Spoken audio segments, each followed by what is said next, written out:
In Yu-Gi-Oh!, the term Beatstick is used to describe a monster whose purpose is to attack for a large amount of damage in an attempt to win the game through pure overwhelming attack power. So, with that out of the way, we'll be going over the best cards whose primary purpose is to act as a giant beatstick. And at number 10, we have Summon Skull. Summon Skull is just a normal monster that doesn't really do much, but it does have 2500 attack while being level 6, which meant for a time in the earliest days of Yu-Gi-Oh!, it held the distinction of being the highest attack monster you could summon for only one tribute. Because of this, it basically defined the more competitive side of the game, acting as a boss monster that most players would rush to get out so they could win by beatdown. Funny enough, even though Summon Skull was released almost exactly 20 years ago in the TCG, and Konami loves retraining and supporting old iconic monsters, Summon Skull didn't get a retrain until rather recently, where in 2019, Konami released a series of Archfiend monsters.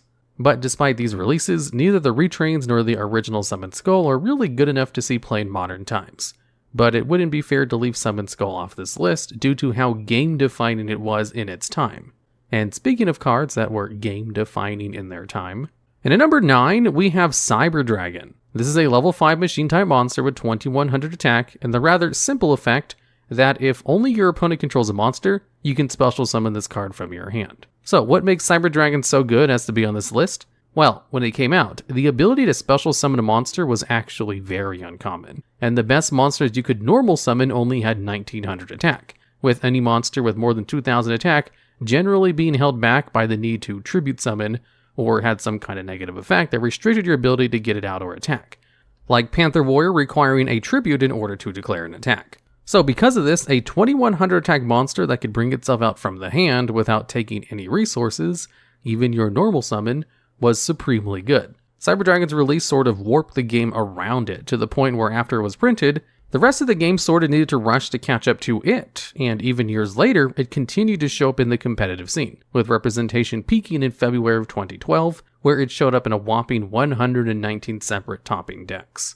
Since its heyday, Cyberdragon has gotten lots of support to the point where now there's an entire Cyberdragon archetype that in of itself has its own strong beatsticks. And while the archetype is good and does occasionally see rogue competitive success, Cyberdragon is no longer used as a beatstick in it, and instead is mostly used as material for the archetype's other monsters.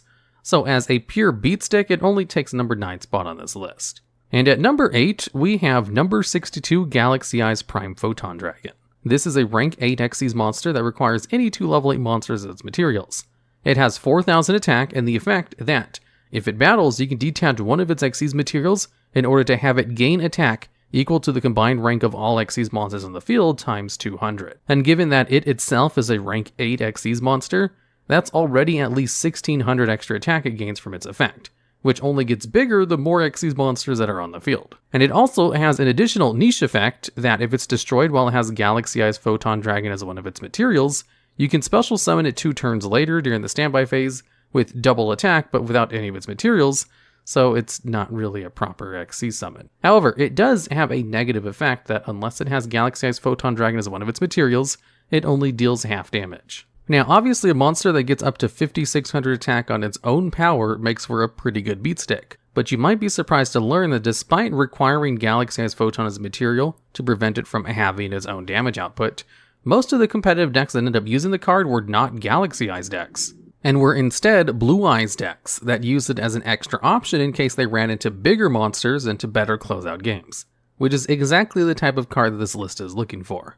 And at number 7, we have Dark Rebellion XYZ Dragon. This is a rank 4 Exis monster with 2500 attack that can be made with any 2 level 4 monsters as its Exis materials.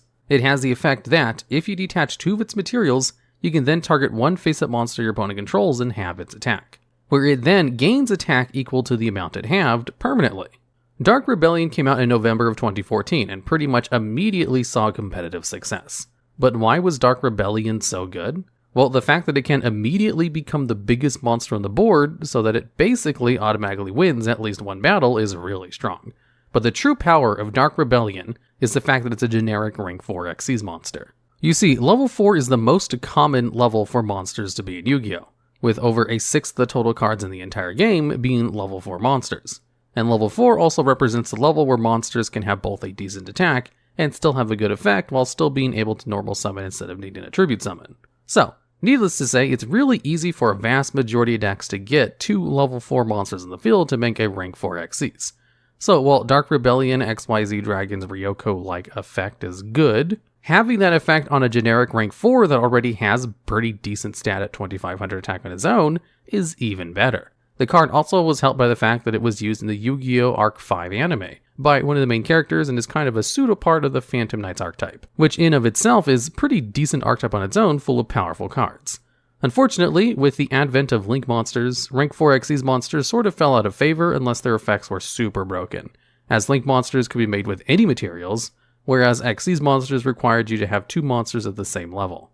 And Dark Rebellion, while good, wasn't really worth playing over Link monsters, especially in early Master Rule 4, where you were only allowed to have 1 Xyz monster on the field at a time unless you already made a Link monster first. So while Dark Rebellion was used due to how splashable it was, it ironically fell to popularity because it wasn't as splashable as the monsters that would come after it, hence why it only takes a number 7 spot on the list. And at number 6, we have High Speed Roid Chanbara. This is a generic level 5 synchro monster with 2000 attack, and it has the effect where it can attack twice each battle phase, and whenever it attacks, it gets a permanent increase to its attack by 200. It also goes on to have another effect that lets you return banished Speedroid cards to your hand if it gets sent to the graveyard. Now, when making this list, I tried to prioritize monsters whose main purpose is their attack power and damage output, rather than any secondary effects they might have, which is why cards like Lunalight Leo Dancer and Accesscode Talker don't make it on this list, despite being very strong beatsticks in their own right, with Leo Dancer even having support that makes it become even more of a beatstick. However, since a High Speed Roid Chanbara's other effect really activates after it's been sent to the graveyard, and the card's main uses were outside of Speedroid decks anyway, it felt okay to include on this list. So, with that out of the way, what made it good enough to actually make this list? Well, first off, as far as sheer damage on a generic level 5 synchro goes, Chanbara really couldn't be beat. Its ability to permanently gain attack means that only after 1 battle phase, it will have 2400 attack and have outputted the equivalent of 4600 points of damage, which is sort of ridiculously powerful given that it's over half of your opponent's starting life points. It's also why it's still not released in Duel Links yet. Its generic damage potential is just too high for a game with only 4000 life points, even though it's basically only a beatstick. Even not considering its damage potential, however, Chanbara was also really easy to bring out and sort of just fit in perfectly with the deck that was already playing cards to make it by sheer coincidence. As we previously established, level 4 monsters are really common and most decks play multiple of them anyway, and as a generic level 5 synchro, High Speed Roid Chanbara could be made with any of these monsters plus a level 1 tuner. It was actually True King Dinosaur decks that eventually ended up taking advantage of this easy summoning condition the most, because they have a level 1 tuner of the deck called Dracaleo that they like to play, because it already fit a bunch of other stuff the deck was trying to do. You see, dinosaur type monsters have this gimmick where they get effects that they're destroyed by card effects, and the True King monsters have effects where they can special summon themselves by destroying cards with certain attributes. So they're kind of the perfect match for each other. And aside from the Earth True King, which quickly got limited to 1, the Fire True King is the next best card to play in dinosaur decks, so a bunch of them purposefully wanted to run extra fire monsters to use its effect. Dracaleo was often chosen as one of those extra fire monsters because of its status as a level 1 dinosaur monster, which meant it could be easily summoned directly from the deck with the graveyard effect of Miscellaneous Source if it just banished itself. Or with just the normal summon of Soul Eating Oviraptor who could mill Miscellaneous Source with its effect and then get Dracaleo on the field with Miscellaneous Source using its graveyard effect. Now, you may note that with this setup, the deck could actually summon any generic level 5 synchro, but they chose to run High Speed Roid Chanbara for its generic damage potential, which really goes to show you how powerful this card is and why it takes the number 6 spot on this list. And at number 5, we have Vision Hero Trinity. This is a level 8 fusion monster that's part of the hero archetype. It has 2500 attack and requires any 3 hero monsters as its materials. Trinity has the effect that during the turn it's fusion summoned, its attack is doubled to 5000. And the secondary effect that during any battle phase it can make 3 attacks, but can't attack your opponent directly. Now, a 5000 attack monster that can attack 3 times is obviously good. But even beyond that, the fact that the card in question is a hero fusion monster means that it's actually pretty easy to summon. Heroes as an archetype sort of revolve around summoning their fusion monsters, and even at the slightly steep cost of 3 monsters, the fact that you can use any hero monster means that it's fairly easy to bring out, with cards like Stratos allowing you to search out any extra hero on a non-once per turn effect when it's summoned, or Vision Hero Increase, letting you summon directly from your deck. The fact that he's a hero also means that it can further be increased by 2500 using Elemental Hero Honest in Eos, bringing it up to a very formidable 7500 attack. And with that much attack, if your opponent has 3 monsters that are under 4800 attack, or even 2 monsters under 3500 attack, you can immediately OTK them. Those numbers do drop to 3 monsters with 2300 or less attack if you're using Trinity on its own power, but that's still a formidable card in its own right. And at number 4, we have Invoked Purgatrio. This is a level 7 fusion monster that just requires Alistair the Invoker and a fire attribute monster as its materials. It has 2300 attack baseline, but it has the effect that lets you gain 200 attack for each card your opponent controls. It can also attack every monster your opponent controls once each, and does piercing battle damage when it attacks a defense position monster. Now, compared to the last entry on this list, Invoked Purgatrio doesn't really seem as good on the surface. Compared to Trinity's 5000 attack, Purgatrio can only go up to 4700 attack, and that's if your opponent literally has a card in every single zone, including the extra monster and field zone. So, why did it get a higher spot? Well, while Trinity may be the stronger card in raw attack power, Purgatrio has just a lot more going for it. For one, it's part of the amazing Invoked engine, which has seen consistent play ever since it first came out in February of 2017.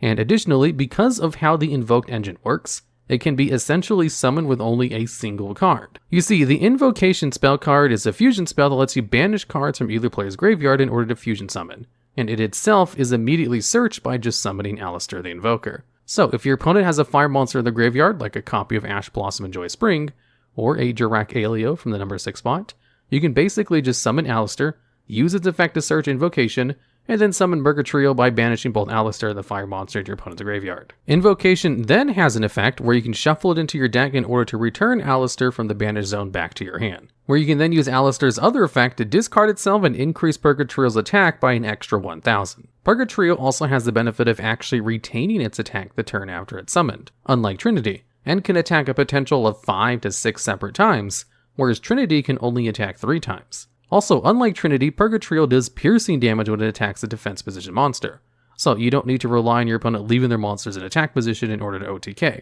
and can just as easily attack a bunch of monsters your opponent might have that they thought were safe in defense mode. Admittedly, if your opponent has an extra monster, they will probably link it away rather than leave it in defense position, but it's still a very useful option to have, earning it the number 4 spot on this list. And at number 3, we have Super Dreadnought Railcannon Juggernaut Liebe.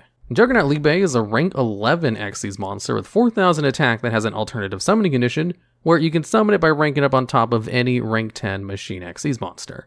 It then goes on to have the effect where it allows it to attack a number of times equal to 1 more than the number of Exis materials it has, so as long as you're attacking your opponent's monsters and not attacking directly. It also has the effect that by detaching 1 Exis material from it, you can permanently increase its attack and defense by 2000 for a whopping 6000 attack. But then, the turn you activate the effect, you can't attack with any other cards except for Juggernaut Liebe. Which is fine because in the deck this card is typically played in, you don't really want or need to attack with anything else.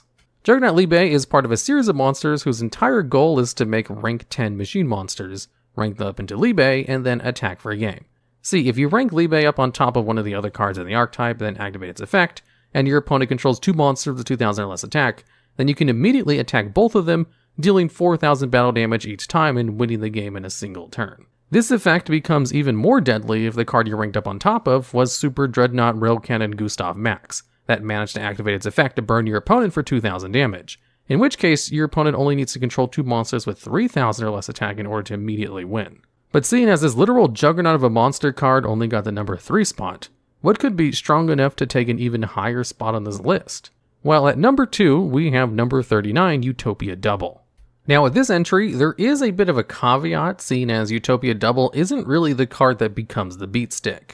See, Utopia Double is a generic rank 4 monster with 0 attack and 2500 defense that has the quick effect where you can detach 1 material in order to add a copy of the spell card Double or Nothing directly from your deck to your hand. It then immediately goes on to let you special summon another Utopia card from your extra deck and rank it up on top of Utopia Double, and then doubles the attack of that monster that you summon. In order to understand why this is good, first we need to go over the card that you'll be summoning with it, number 39 Utopia, which is a rank 4 monster with 2500 attack, and an effect that when a monster declares an attack, it can detach an Xyz material from itself in order to negate the attack. Double or Nothing, the card Utopia Double searches, is a quick play spell card with the effect that if a monster's attack is negated, you can target the monster and it gets to make another attack, and also its attack is doubled. So how you use Utopia Double is that you search out Double or Nothing, then summon number 39 Utopia with it, who will have its attack doubled to 5,000. You then attack with a regular Utopia but use its effect to stop its own attack. This allows you to use Double or Nothing in order to double Utopia's attack again to a truly staggering 10,000 attack, and then let Utopia attack again. Remember how if you had two monsters with 2,000 or less attack on the board and Juggernaut Liebe immediately let you deal enough damage to win the game? Well, with Utopia Double, you only need your opponent controlling one monster with 2,000 or less attack in order to immediately win the game. In addition to these really good effects, Utopia Double, much like Dark Rebellion XYZ Dragon in number 7 spot, is a generic rank 4 monster, which means any deck that can put 2 level 4 monsters on the board, which is most decks, can make a 10,000 attack Beatstick and almost immediately have a game, since Double or Nothing is also completely generic. So what card could beat a super generic, very splashable 10,000 attack Beatstick in a list of Beatsticks? And at number 1, we have Gren Maju Demise. Gren Maju is a level 3 Fiend type monster whose only effect is that it gains 400 attack and defense for each of your banished cards. So how can a simple card like this beat out a powerhouse like Juggernaut Liebe or Utopia Double? Well, in order to understand that, we first need to understand how banishing works in Yu-Gi-Oh! You see, oftentimes, if a card wants you to pay a very heavy cost, it will have you banish a large number of cards from your deck face down, such as Pot of Desires requiring 10 cards, a quarter of most decks, be banished in exchange for drawing 2 cards. There's also cards like Gizmek Orochi, the Serpentron Sky Slasher, which asks you to banish 8 cards from your deck face down in order to summon it, then lets you banish another 3 cards face down from your extra deck in order to destroy 1 card on the field. There's also Eater of Millions, a card that has a very good removal in the form of a once per turn non-targeting banish effect of any card it attacks, but requires you to banish 5 or more cards from your hand, field, or extra deck in order to summon it. But because these cards all ask that you banish so many cards in order to activate their effects, they have the benefit of making Gren Maju Demise even bigger. With a single Eater of Millions, you can choose to banish your entire extra deck, which immediately takes Gren Maju up to 6,000 attack, tying with the attack of Juggernaut Liebe after activating its effect. If you then go on to activate Pot of Desires, it takes Demise up to 10,000, immediately letting you match Utopia boosted by Utopia Double and Double or Nothing. And you can do all this while drawing cards and getting one of the best types of removal in the game on your field. This isn't even to mention the possibility that Gren Maju also benefits off of cards like Golden Castle Strongberg, which banishes 10 cards from your deck during the standby phase, but lets you summon a monster directly from your deck, and has the passive effect to destroy any monster your opponent controls that tries to attack, and burns your opponent for an amount equal to that monster's attack. So, for being able to get to some truly ridiculous amounts based on effects that are supposed to be detrimental to you, and seeing competitive success precisely because it was a humongous beatstick, Gren Maju Demise takes the number 1 spot on this list. Zane Truesdale was the king of Duel Academy, as during his time as the school's number 1 student, Zane showed proficiency and unmatched technical knowledge while basing every one of his studies around respect. After his graduation and a string of humiliating losses, Zane cast aside his humble playstyle and became focused entirely on winning, and adopted a new person, who disrespected both his cards and his opponents in the search of the ultimate victory. So today, we're going to be looking at Zane's 10 most important cards, how they took him down a dark path, and whether or not they'd be able to give him the victory that he desired in the actual TCG. Giving us a blast from the future at number 10 is Future Fusion, a card that easily facilitated the summon of Zane's most powerful monsters. And that's because Future Fusion allows you to fusion summon any fusion monster from your extra deck by revealing the monsters and sending the materials from your deck to the graveyard, which is a pretty strong effect. But there's a catch, because you don't summon out the fusion materials immediately, and instead you have to wait for the future to arrive during the second standby phase after Future Fusion's activation. Now, the version that Zane initially used actually summoned out fusion monsters immediately, which made it a busted part of his arsenal, as it allowed him fusion summon out cards like Cyber Twin Dragon and Cyber End Dragon with just a single card. This play would cause even the strongest of opponents to crumble. Even Jade and Yuki, as in Zane's graduation duel, we got to see how insane this version of Future Fusion was in his hands, as Cyber and Dragon alone was almost enough to leave the Slifer Slacker defeated. But Zane also showed that he was more than willing to wait, as in his duel across dimensions against Jesse Anderson, Zane used the version of Future Fusion that most people know of, and stalled out for a few turns to summon out Cyber and Dragon against Jesse's Crystal Beasts, which, after attacking Amber Mammoth, ended up generating so much dual energy that Rainbow Dragon was able to be transported across dimensions. And funnily enough, the TCG version of Future Fusion was once able to help generate a similar amount of momentum in the actual game. You see, Future Fusion enabled a ton of interesting but hard to summon boss monsters, including Zane's Chimeratech Overdragon. But actually, summoning these monsters was just a bonus, as the real power of the card was that, in pre-errata form, it acted as a way to foolish a ton of cards at once. What cards you would send with Future Fusion would depend on the deck that you were playing. Old machine strategies, for example, would reveal Chimeratech Overdragon to send a ton of machine monsters to the grave so they could set up for OTKs with Overload Fusion and Limited Removal, while hero-based strategies would reveal Elemental Hero Absolute Zero to send either 2 monsters with amazing graveyard effects, or just set themselves up for a Miracle Fusion play. But the deck that got Future Fusion banned for half a decade was Chaos Dragons. A deck would reveal 5-headed dragon and send 5 dragons from the deck to the grave, including the now banned Eclipse Wyvern, which you would use to banish any dragon from your deck so you can later add the dragon back to your hand once you've banished Eclipse from the grave, giving you a plethora of powerful search targets, including format warping Dark Arm Dragon. Unfortunately though, after its time on the ban list, Future Fusion received an errata that meant it wouldn't grant you an immediate foolish, as you now had to wait until your next standby phase to send those monsters to the grave, heavily nerfing the card by making both of its payoffs incredibly slow. But if you happen to have the same patience as Zane, you can still technically use Future Fusion to bring out your ultimate boss monster as well. Defending the number 9 spot on this list, we have Powerwall, a trap card that showed just how little respect Zane had for his cards after adopting his darker persona. And that's because Powerwall's effect is all about trashing your own cards to save your life points, as if you would take battle damage from an opponent's monster, you can use Powerwall to reduce that damage to 0 by sending 1 card from the top of your deck to the graveyard for every 500 damage you take. And Zane was more than willing to throw away a ton of cards in his deck to protect himself, and not just figuratively either, as in a blatant act of disrespect for his deck, Zane would literally throw his cards into the air to form a protective barrier around him, sacrificing upwards of 30 cards at a time. This was deemed so disgusting by Atticus, Zane's friend and rival, that for a moment he believed that Zane couldn't be saved from the darkness, which weakened Atticus' spirit to the point where Night Shroud was able to possess and take over him once more. But the thing is, Zane was never really punished for being so flippant, as his new Cyberdark strategy gained a ton of advantage from cards being in the graveyard, as not only were the Cyberdarks able to equip monsters from the grave, but for every card that was in the graveyard, Cyberdark Dragon would gain an extra 100 attack points. Now, in the TCG, it's probably a bad idea to throw your cards into the air whenever you mill, as some strategies would spend most of the match picking up cards from the floor, but it might be an even worse idea to actually play Powerwall. Now, the way that Zane used the card to protect his life points while setting up his grave actually has basis in real life play. There are several cards that have been used in older deck lists purely because they help you survive an extra turn, and milling cards is so obscenely strong that it's the reason that several competitive strategies were even good in the first place, as randoms have the potential to give you access to a ton of interesting graveyard effects. So theoretically, Powerwall might have been a solid trap in older Yu-Gi-Oh!, but it was released in 2017, well past the point where most battle traps were being considered. And while it had the potential to mill a ton of cards for certain strategies, they just had easier to use options available. So overall, it's really unfortunate that Powerwall has never seen any use, since it's such an iconic part of Zane's arsenal, as it just came out well past the point where it'd have some real utility, which is probably for the best to prevent pilots from throwing their cards into the air. Overclocking at number 8 is Limiter Removal, a card that signified just how much Zane had surpassed his master in the cyber style of dueling by overcoming the limits that had been placed on him. Likewise, Limiter Removal removes all safety protocols from your machine monsters, allowing them to fulfill their maximum potential, doubling the attack of all machine monsters you control until the end of the turn.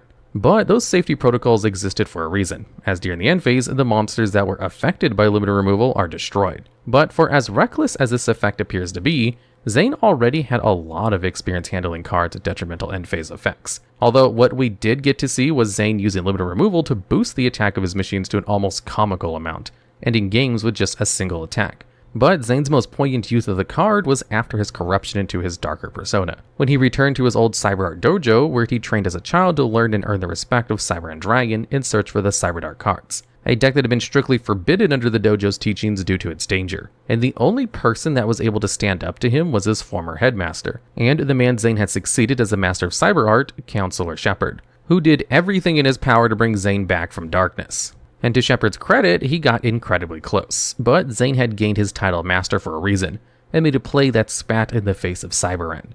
Instead of using Creature Swap to take control of Cyber and Dragon, he used Lost Pride to steal Shepard's Scrap Fusion. Then, Zane used Scrap Fusion to summon out Cyber Ogre 2 and attack Cyber Dragon, and activated Limit Removal to wipe out 4,000 of Shepard's life points in a single attack, no longer allowing himself to be limited by Cyber and Dragon. And it was this way of using Limit Removal that, ironically, got it limited to a single copy for most of its lifespan. If you're playing a machine-based strategy, Limit Removal has a ton of versatility in how it can be used. But where it truly shined was as a surprise OTK enabler. This made it a staple of machine strategies going as far back as its first release in the early days of the game, where it provided machine beatdown decks with a way to immediately end the game the moment they found an opening. But even once the game had matured from its early stages, Limit Removal still remained a staple machine deck throughout the game's history, even to the modern day, supplementing whatever machine deck was popular in each format by giving them a way to end the game the moment the first battle phase was reached.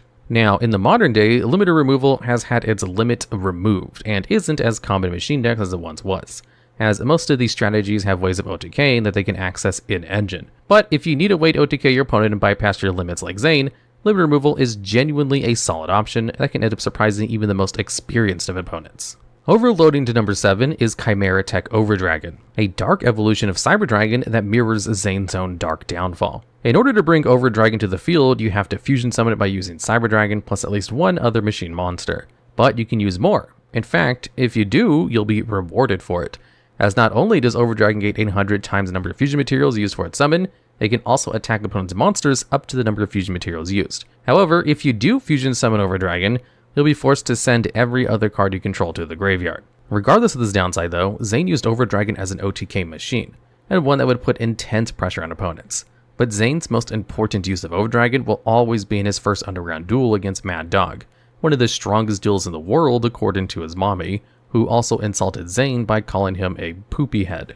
The reason why Zane was facing this powerhouse of a duelist was because of his own failures in the pro leagues. After a humiliating defeat to Aster Phoenix, Zane went on a huge loss streak, putting his career as a pro in jeopardy. The only thing that Zane had left was his pride, which led to him seeking out a respectful duel in every match he played. But after yet another humiliating loss, Zane was approached by Mr. Shroud, who convinced him that he could regain his own glory by playing in an underground duel, an illegal style of duel that required both players to wear shock collars that sent a blistering pain throughout their bodies every time they lost a life point. The duel brought Zane to the brink. Mad Dog's Aqua Slime strategy perfectly countered Zane's machines while also dealing small incremental burn damage to slowly torture the Kaiser.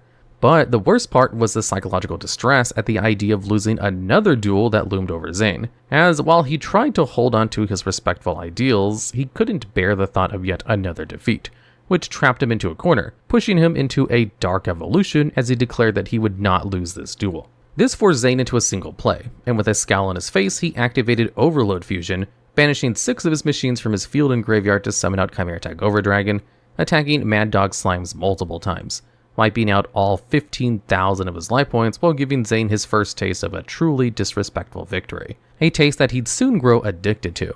And scarily enough, Zane surrendering his pride actually led him to perform in a play that once had some real metagame impact. Chimeratech Overdragon was once one of the best possible enablers for future fusion, because as long as you use at least one Cyberdragon, you could immediately dump a deck's worth of machine monsters to the graveyard with a single card. Now, actually summoning Overdragon with future fusion wasn't amazing, as Overdragon would immediately force it to go to the graveyard, which in turn would end up destroying Overdragon. But the machines you put into the grave could be used as materials for an Overload Fusion, which allowed you to summon out an extremely beefy Overdragon to OTK an opponent out of nowhere, which made it a really impressive fusion boss monster for its time. Now, with the future fusion ban, Chimeratech Overdragon would begin to see less and less play to the point where it's pretty much extinct in modern deck lists.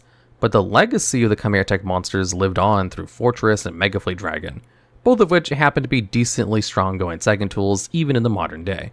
While it's rare to see a card being good in the TCG being played in the same fashion as it was in the anime, it's really cool to see when it happens, and Overdragon happens to be a really good example of it, with Zane's use of the card mirroring the real-life gameplay almost 1-to-1. And while it's unlikely your opponent is ever going to feel respected when you OTK, sometimes it's important to do whatever it takes to achieve victory. Evolving to number 6, we have Cyber Barrier Dragon and Cyber Laser Dragon, 2 evolutions for Cyber Dragon that Zane used consistently throughout the series. Both of these Cyber Dragons can only be summoned via the effects of their associated card. Cyber Laser Dragon can be summoned via Photon Reflector unit, and requires you to tribute 2 Cyber Dragons, while Cyber Barrier Dragon requires Attack Reflector unit and for you to tribute just 1. These new upgrades give the Cyber Dragons new effects to fill in different niches. Cyber Laser Dragon has offensive threat and uses its photon lasers to destroy any monster with attack or defense that's equal to or higher than the attack of Laser Dragon. Meanwhile, the armor provided by Attack Reflector unit allows for a Cyber Barrier Dragon to negate an opponent's attack while it's in attack position. These evolutions help to add Cyber Dragon's already powerful versatility and showcase that Zane was a master of both offense and defense.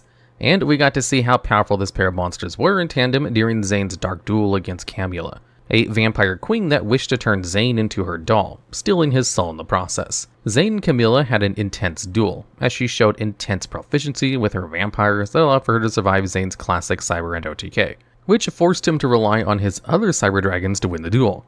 Barrier Dragon intercepted Camilla's Vampire Genesis attack, and when it got back to Zane's turn, he used Cyber Laser Dragon to remove it from the field, attacking Camula with both and seemingly having the duel wrapped up. But Camula had one more trick up her sleeve and activated Illusion Gate, a card that, when activated, requires you to offer a soul up to the Sacred Beast to destroy all monsters your opponent controls to reborn a monster. But if you lose the duel, you lose your soul. Being an immortal, Camula had no intention of surrendering her soul, and so used the gate to offer up the soul of Zane's brother, Cyrus. This put Zane in an unfortunate position when Camula attacked with Cyber End. He could either accept defeat and become a doll, or he could activate a face-down Call the Haunted to revive Cyber Barrier Dragon and give him an extra chance at turning the tide of the duel in his favor. And while summoning Barrier Dragon was absolutely the right move, Zane accepted his defeat for the sake of his brother, willingly sacrificing himself to save Cyrus's soul. But in the TCG, summoning either Laser Dragon or Barrier Dragon will almost never be the correct play. Both of these monsters have beneficial effects that perform exactly like they do in the anime, with Barrier Dragon being a potential way to stop OTKs and the Laser Dragon being a solid removal tool. The main issue with both is the amount of investment you need to summon them, with each of them requiring their specific upgrade alongside the Cyber Dragons necessary to act as tributes. And if their particular payoffs were anything of note, this investment might be worth it. But its reality is that they're both incredibly mediocre payoffs that can be replicated by cards that are way easier to use. Even Cyber Dragon strategies have better options available to them that mirror the potential of both Barrier and Laser, with the effects of Cyber Dragon Infinity being both a solid defensive option by acting as negate, and an offensive one by being a pretty amazing removal tool. So while they may have been the latest upgrades available at the time, like most technology that came out during the GX era, they're pretty obsolete in the current day. But at the very least, this old tech helped pave the way for more modern machines. Battling to number 5 is Battle Fusion, a fusion spell that doesn't actually fusion summon at all. Instead, it actually helps fusion monsters in battle, as whenever an attack is declared involving your fusion monster and opponent's monster, you can activate Battle Fusion so that your fusion monster gains attack equal to the attack of your opponent's monster until the end of the damage step. Now, it was pretty rare for Zane to ever need Battle Fusion because of the already absurd attack of his fusion boss monsters, that were often boosted even beyond their absurd original attack by the likes of Power Bond and Limiter Removal. But Battle Fusion came in clutch during one of Zane's most important duels of GX, his graduation duel. This was going to be Zane's last duel as a student at the Academy before moving on with his dueling career, and because he was the star student of the third years, he was given the privilege of choosing his final opponent, and he chose Jaden Yuki. This duel was initially a huge disappointment for Jane, as Jaden was trying to play with his head and not heart. But after several lectures and small snack breaks, Jaden was back to his old self and was able to give Zane the duel that he truly deserved, and staging an impressive comeback with Shining Flare Wingman, which forced Zane to use Damage Polarizer, negating Flare Wingman's effect and forcing both players to draw a card. And that card just so happened to be Battle Fusion. This culminated in the final turn of the duel, where Zane attacked Shining Flare Wingman with Cyber and Dragon, to which Jaden used Battle Fusion to increase Shining Flare Wingman's attack. This was the play that forced Zane to his limit, as he in turn activated his own Battle Fusion to increase Cyber End's attack to an impossible 36,900 attack, almost winning him the duel until Jaden activated Final Fusion to end the duel in a draw. But no matter how this duel ended, Jaden and by extension Battle Fusion were able to give Zane the duel of his lifetime, showing him that he'd reached perfection in his particular style of dueling, and that there was infinite potential within the next generation of duelists. This was, without a doubt, one of the most heartwarming episodes of the series, with Battle Fusion representing the passing of the torch from Zane to Jaden, which is why it's such a shame that the card is so terrible. Theoretically, Battle Fusion will always guarantee that your fusion monsters can beat over any monster in the game, and even aligned OTK an opponent. But in practice, requiring a fusion monster specifically makes Battle Fusion just a bit too awkward to use when compared to similar battle tricks, as the strength of cards like Collude and Honest was in their versatility, which allowed them to be used with both your boss monsters and with your low commitment main deck monsters. Battle Fusion doesn't really have the same luxury, and requires the investment of a fusion monster to actually use, and by the time fusions were becoming more accessible, the game had evolved well past the point where most battle tricks were being considered. And that's honestly a shame, as Battle Fusion did an amazing job of representing a symbolic passing of the torch in the anime, which gave Zane the perfect end to his story. Or at least it would have been the perfect end. Equipping the number 4 spot is the true representation of Zane's darkness, Cyberdark Dragon. Cyberdark Dragon must be fusion summoned by fusing Cyberdark Horn, Cyberdark Edge, and Cyberdark Keel into this hulking monstrosity. When it's summoned, you get to target any dragon monster in your graveyard and equip it to it, allowing it to gain the attack of the equipped monster, while also protecting itself, as if it would ever be destroyed by battle, you can destroy the equipped monster instead. And last but not least, it gains 100 attack for every monster in your graveyard. This made it a perfect boss monster for the edgier Zane, as it rewarded him with strength for disrespecting and trashing his cards at every single opportunity, especially if he managed to put Cyber Dragon into the graveyard, which almost guaranteed his victory. And the pinnacle of this darker Zane's desire was shown in his duel against his brother, Cyrus Truesdale, where Zane showed just how far he'd fallen already, as he was willing to put his brother through the same hell that he experienced by forcing him to wear the electroshock collar, hoping that Cyrus would mature and understand how important victory was.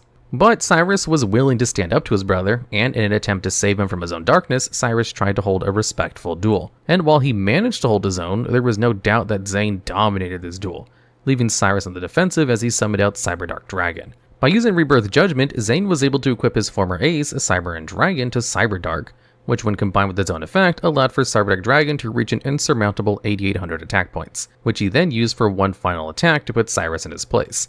And while Cyrus did prevent Cyberdark's attack from performing lethal damage, Zane had Defusion ready and waiting in his hand, which allowed him to summon Horn, Edge, and Keel back to the field to attack his brother, proving to both himself and the world that respect had been holding him back. However, if Zane were playing in the TCG, that respect would have saved him from having to play Cyberdarks. As a whole, the Cyberdark strategy isn't amazing. Cyberdark Dragon is a terrible boss monster that requires a ton of investment to bring to the field, as all it really does is act as a somewhat impressive beatstick. However, modern support has taken the Cyberdark strategy in a few directions, but their most interesting use was as a rank 4 enabler in Exis. You see, by discarding Cyberdark Claw, a level 3 dragon, you can add Cyberdark Realm from your deck to your hand. Then, with Realm, you can add any one of the 3 original Cyberdark monsters to your hand, so you can use the extra normal summon from Realm to bring it to the field and equip Claw to it with its own effect. This actually counts as a card being moved out from your graveyard, so this play not only gives you a free level 4 bot in the field, but also triggers Exis Martha, allowing you to immediately rank up into an Exis Xyz monster for free. And that's honestly one of the most innovative deck building choices out there. As a deck most well known for fusion payoffs and beatsticks that was destined for mediocrity, was able to be turned into a really interesting rank 4 enabler thanks to more modern cards. And while the Cyberdarks can't really convey the same amount of disrespect as Zane did, your opponent is at the very least going to feel a little bit ashamed that they lost to a deck playing Cyberdark Edge. Special summoning itself into number 3 is Cyber Dragon, Zane's ace monster that serves as the basis for his entire strategy throughout GX, which is what makes Cyber Dragon's simplicity so surprising. Cyber Dragon is a level 5 monster, so it usually would require a tribute in order to bring out, but its effect lets you special summon it from your hand if your opponent controls a monster and you have none. As a result, going second against Zane was a scary game, as the moment anyone summoned a monster, the Cyber Dragon sleeping in Zane's hand suddenly became a threat. A fact that was highlighted in Jaden's first duel against Zane, where he made the mistake of flippantly summoning Avian to the field, which gave access to a powerful 2100 attack beatstick. But to Zane, Cyber Dragon's strength wasn't contained in its attack power. It was Cyber Dragon's ability to constantly evolve. No matter the situation, there was a Cyber Dragon variant that could solve it. Proto Cyber Dragon could easily normal summon to the field, Cyber Barrier Dragon could be used to play defensively, and of course, Cyber End Dragon would result in a near instant OTK. No matter the situation, there was a Cyber Dragon variant that could solve it, which is part of what made the card such a legendary part of the anime. And the thing is, Cyber Dragon might be even more legendary in the actual game. Cyber Dragon's existence changed the way we played Yu-Gi-Oh!, as at the time of its release, there was no card like it in terms of sheer versatility. It could be a beatstick, a swarming tool, or a way to enable other monsters, with all of this being possible thanks to its simple special summoning condition. But this was only part of Cyber Dragon's strength, as like Zane had taught, Cyber Dragon's true power was its ability to evolve. Because Cyber Dragon would go on to remain a staple well past its release thanks to the fusion monsters that use it as a material, which of course made it great for supported machine decks thanks to Future Fusion Chimeratech Overdragon. But also made Cyber Dragon effective at countering machine decks too, As with Chimeratech Fortress Dragon, you could wipe away an opponent's entire field of machine monsters with just a single Cyber Dragon. A play that was so solid that for a while, every time a machine deck became relevant, Cyber Dragon could be found in a side deck to deal with that deck. And technically speaking, this is still a great play in modern Yu-Gi-Oh!, especially with the release of Chimeratech Mega Fleet Dragon, which gives you a bit more variety in what you can use away with your Cyber Dragon monsters, as now your opponent has to worry about the cards they place in the extra monster zone simply existing as free fusion materials. Now, in the modern format, it's quite rare to see a Cyber Dragon used as a staple, as even with its new support, there are less specific board wipes out there that have a lot more coverage. But more dedicated Cyber Dragon strategies are still found around and occasionally show us that, even in the modern day, special summoning Cyber Dragon can be a genuine threat to a board. And while old cards being strong in the modern day isn't an alien concept, it's amazing that Cyber Dragon has managed to uphold such a strong and storied history with such a simple effect, constantly evolving to always remain both relevant and iconic. Signaling the end at number 2 is Cyber and Dragon, the ultimate boss monster of both Zane and the cyber art style of dueling, which makes sense as Cyber and Dragon is the perfect fusion of 3 Cyber Dragons, and like its components, Cyber Ant has a simple but potentially devastating effect, where if it attacks a defense position monster, you get to inflict piercing battle damage, which will likely be quite a bit of damage given Cyber Ant's monstrous 4000 attack, and Zane was more than willing to take advantage of this huge attack stat, molding his initial strategy around bringing Cyber Ant to the field as quickly as possible, boosting its attack and then executing a swift but precise OTK, which made it a terrifying monster to even consider, let alone face, as Jaden found out at his first duel against Zane, where even Mudball Man wasn't enough to prevent Cyber Ant's onslaught. But to Zane, Cyber and Dragon was more than just a regular boss monster. He'd trained for years in the respectful art of cyber-style dueling to be deemed worthy of wielding and befriending it. And that's exactly what made Zane's fall from grace so terrible, because in a callous search for victory, he didn't just stop listening to Cyber and Dragon, he tortured it, forcing it to become equipped to Cyber and Dragon simply to boost its attack. Fortunately though, in Season 3 of GX, we got to see Zane return as a complex fusion between his original self and his darker self, who now seek to immortalize himself with an ultimate victory now that he was slowly dying from a heart condition caused by the torture he'd endured during underground duels. Likewise, Cyber and Dragon also returned, freed from the shackles of Cyberdark Dragon, and given its crowning moment during his duel against Yubel, which happens to be one of the most beautiful duels in all of Yu-Gi-Oh! No one had gone as close to beating Yubel as Zane had. He used every single trick he had up his sleeve to show that he'd gone beyond the limit that he once believed he had, with every play he made worsening his heart's condition. But Zane didn't care, as this duel was his chance to earn his perfect victory. And on the final duel of the turn, Zane relied on his oldest trick, and summoned out Cyber End with Power Bond to perform one last OTK, but that victory would never come. As with some quick thinking from Yubel, Rainbow Dark Dragon's attack was boosted to be well above Cyber and Dragon, meaning that no matter what, Zane was guaranteed to lose the duel, either his own attack or from Power Bond's burn. But rather than letting Cyber End get destroyed, Zane activated Cybernetic Zone as one final act of respect for his boss monster, letting it return in the end phase with 16,000 attack and taking Power Bond's burn to lose the duel instead. And while Zane was defeating this duel, he was never wrong for relying on Cyber End, as there have been a few moments in the game's competitive history that have allowed for it to see some real play. And its first stint of playability just so happened to be exactly how Zane used the card, to perform a quick and precise OTK. As with Cyber Sign and Megamorph, you not only got to summon Cyber End to the field for free, but you also doubled its attack by equipping it with Megamorph, which resulted in 8,000 damage on an empty field with just a single attack. Now, this particular strategy was somewhat gimmicky and couldn't adapt to Cyberstein's ban, which unfortunately meant that for a short while, Cyber End was relegated to being a mediocre future fusion target, or just a placeholder monster you'd use to fill out your extra deck. However, later in the game's lifespan, Cyber End saw play in 2 different strategies, where it actually had some utility. Malefic decks, where it was needed to summon out Malefic Cyber and Dragon, and in Cosmo strategies that could easily Xyz Cyber Dragon Nova on the way to summoning Infinity. And if an opponent tried to remove Nova from the field with a card effect, you got to summon out Cyber and Dragon from your extra deck for free and apply even more pressure to the life points. And so while Cyber End isn't quite as feared in the TCG as it is in the anime, it's actually really cool to see that such an important anime ace has had some real utility, both in the way you'd expect and in some ways that you wouldn't. And it's nice that Zane's legacy as both a duelist and a master of the cyber style manages to live on in the actual game. And there's still one more card out there that defines Zane's legacy and his successor even more than Cyber End. And bonded in the number 1 spot is Zane's ultimate fusion spell, Power Bond. Power Bond is a risky card. Theoretically, it's a better version of polymerization for machines, as you can use a diffusion summon machine from your extra deck by using monsters from your hand or field as materials. and the monster you summon has its attack doubled until the end of the turn. But the risk of Power Bond is that, if you can't defeat an opponent by the end phase, it forces you to take damage equal to the attack of your fusion monster summoned. But to Zane, Power Bond was rarely ever a true risk, as he was the type of duelist to consider every one of his opponent's cards before he implemented his strategy, usually resulting in Cyber and OTK an opponent. And that risk assessment is something he had hoped his younger brother would learn. You see, as a kid, Cyrus tried fighting off his bully by challenging him to a duel, and was ready to use Power Bond to perform an OTK, just like his brother. But just as Cyrus was about to attack, Zane stopped the duel and gave the bully a rare card if he pretended this duel never happened. Cyrus was shocked by his brother's actions, but Zane had just saved Cyrus from a humiliating defeat, as his brother had failed to consider the bully's set card, and because Cyrus couldn't properly manage Power Bond's risk, he was deemed unworthy of the card by his brother and himself. And so, Power Bond often remained at the heart of Cyrus' struggle as a duelist, constantly wondering if he'd ever be worthy of using it, and if he'd even be able to live up to his brother's legacy.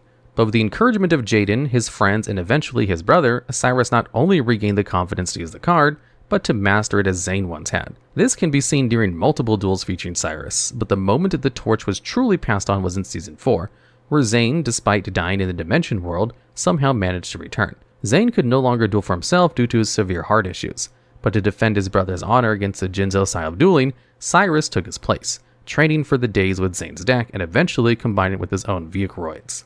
And when the time came, Cyrus truly proved himself in this duel, showcasing just how much he'd learned in a short time, and this duel ended the only way it could, with his new deck responding to Cyrus, allowing him to draw Power Bond to fuse into Cyberdark Dragon, equipping Dragonroid from the graveyard and decimating the Jinzo Master's life points.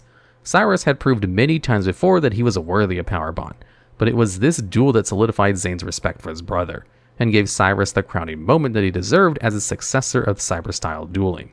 And Zane had the right to be proud, because using Power Bond effectively is a really difficult task, so much so that very few people in the TCG have actually managed to use the card in a competitive environment. And the reason why is because Power Bond is essentially just a specific polymerization that provides an attack buff, which isn't really an appealing aspect if you're building a deck in hopes of creating a strong turn 1 board. However, once the battle phase has been unlocked, Power Bond becomes a much scarier card, which is why certain Cyber Dragon strategies have dedicated themselves to going second, as Cyber Twin Dragon or Chimeratech Rampage Dragon boosted by Power Bond will virtually guarantee an OTK. And thanks to modern support, Power Bond has become even stronger since it's searchable via Cyberdark Chimera, who also happens to let you use machine monsters in your graveyard as materials, meaning that Power Bond has the potential to be a true game-ending threat once again in cyber-focused strategies. Now, unfortunately, because going second Cyber Dragon isn't the most competitive deck out there, Power Bond hasn't been too popular in recent years.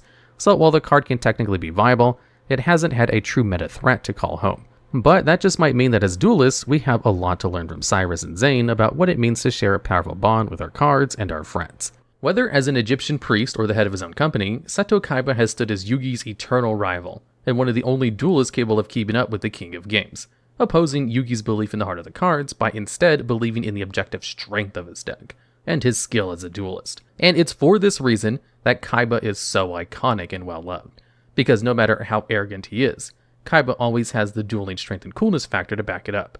Which is why we're going to look at Kaiba's 10 most iconic cards, how Kaiba used their strength to his advantage, and whether or not the power actually holds up in the real life game. And snapping into number 10 is La Jin, Mystical Genie of the Lamp, one of Kaiba's earliest beatsticks who also showcased Kaiba's tactical ability. As a beater, La Jin has an amazing stat line for a level 4 monster, with an impressive 1800 attack, which for a while made it one of the strongest low-level monsters in the anime, dwarfing some of the other iconic level beaters like Alligator Sword, a Gazelle, and even some of Kaiba's other strong monsters like Battle-Ogs. This made La Jin an absolute powerhouse, with it becoming an even stronger tool after the events of Duelist Kingdom, since, unlike some of the other high-attack monsters in Kaiba's deck, La Jin didn't need a tribute to be brought out. But Kaiba didn't just use La Jin as a strong beatstick, he also used it tactically, by combining its strength with Ancient Lamp, a card that not only let Kaiba summon La Jin, but also allowed him to act as a powerful defensive wall capable of redirecting the attacks of your opponent's monsters towards their allies. Which turned out to be an important tool in Kaiba's second duel against Yugi, where La Jin and Ancient Lamp managed to take down the comparatively stronger Curse of Dragon, by redirecting the attack of Yugi's Dark Magician. But La Jin and Ancient Lamp's most iconic moment was in Kaiba's duel against his father, Gozaburo Kaiba, where they both were integral for the defeat of Exodia Necros, since Ancient Lamp allowed for Lejin to be summoned to the field to provide enough tributes for Blue Eyes White Dragon, and Lejin's Fiend typing allowed for Kaiba to activate Soul Demolition, banishing all of the Exodia pieces from the graveyard to reduce the attack of Necros to 0, leaving it vulnerable to an attack, ultimately allowing for him to defeat his cruel adoptive father, and putting his awful childhood to rest. Unfortunately, Lejin and Ancient Lamp were never really as versatile in the actual card game, but both managed to see some minor success. Ancient Lamp was used in classic Monarch strategies as a way to ensure you have a tribute on your follow-up turn by using its redirect effect as a defensive option.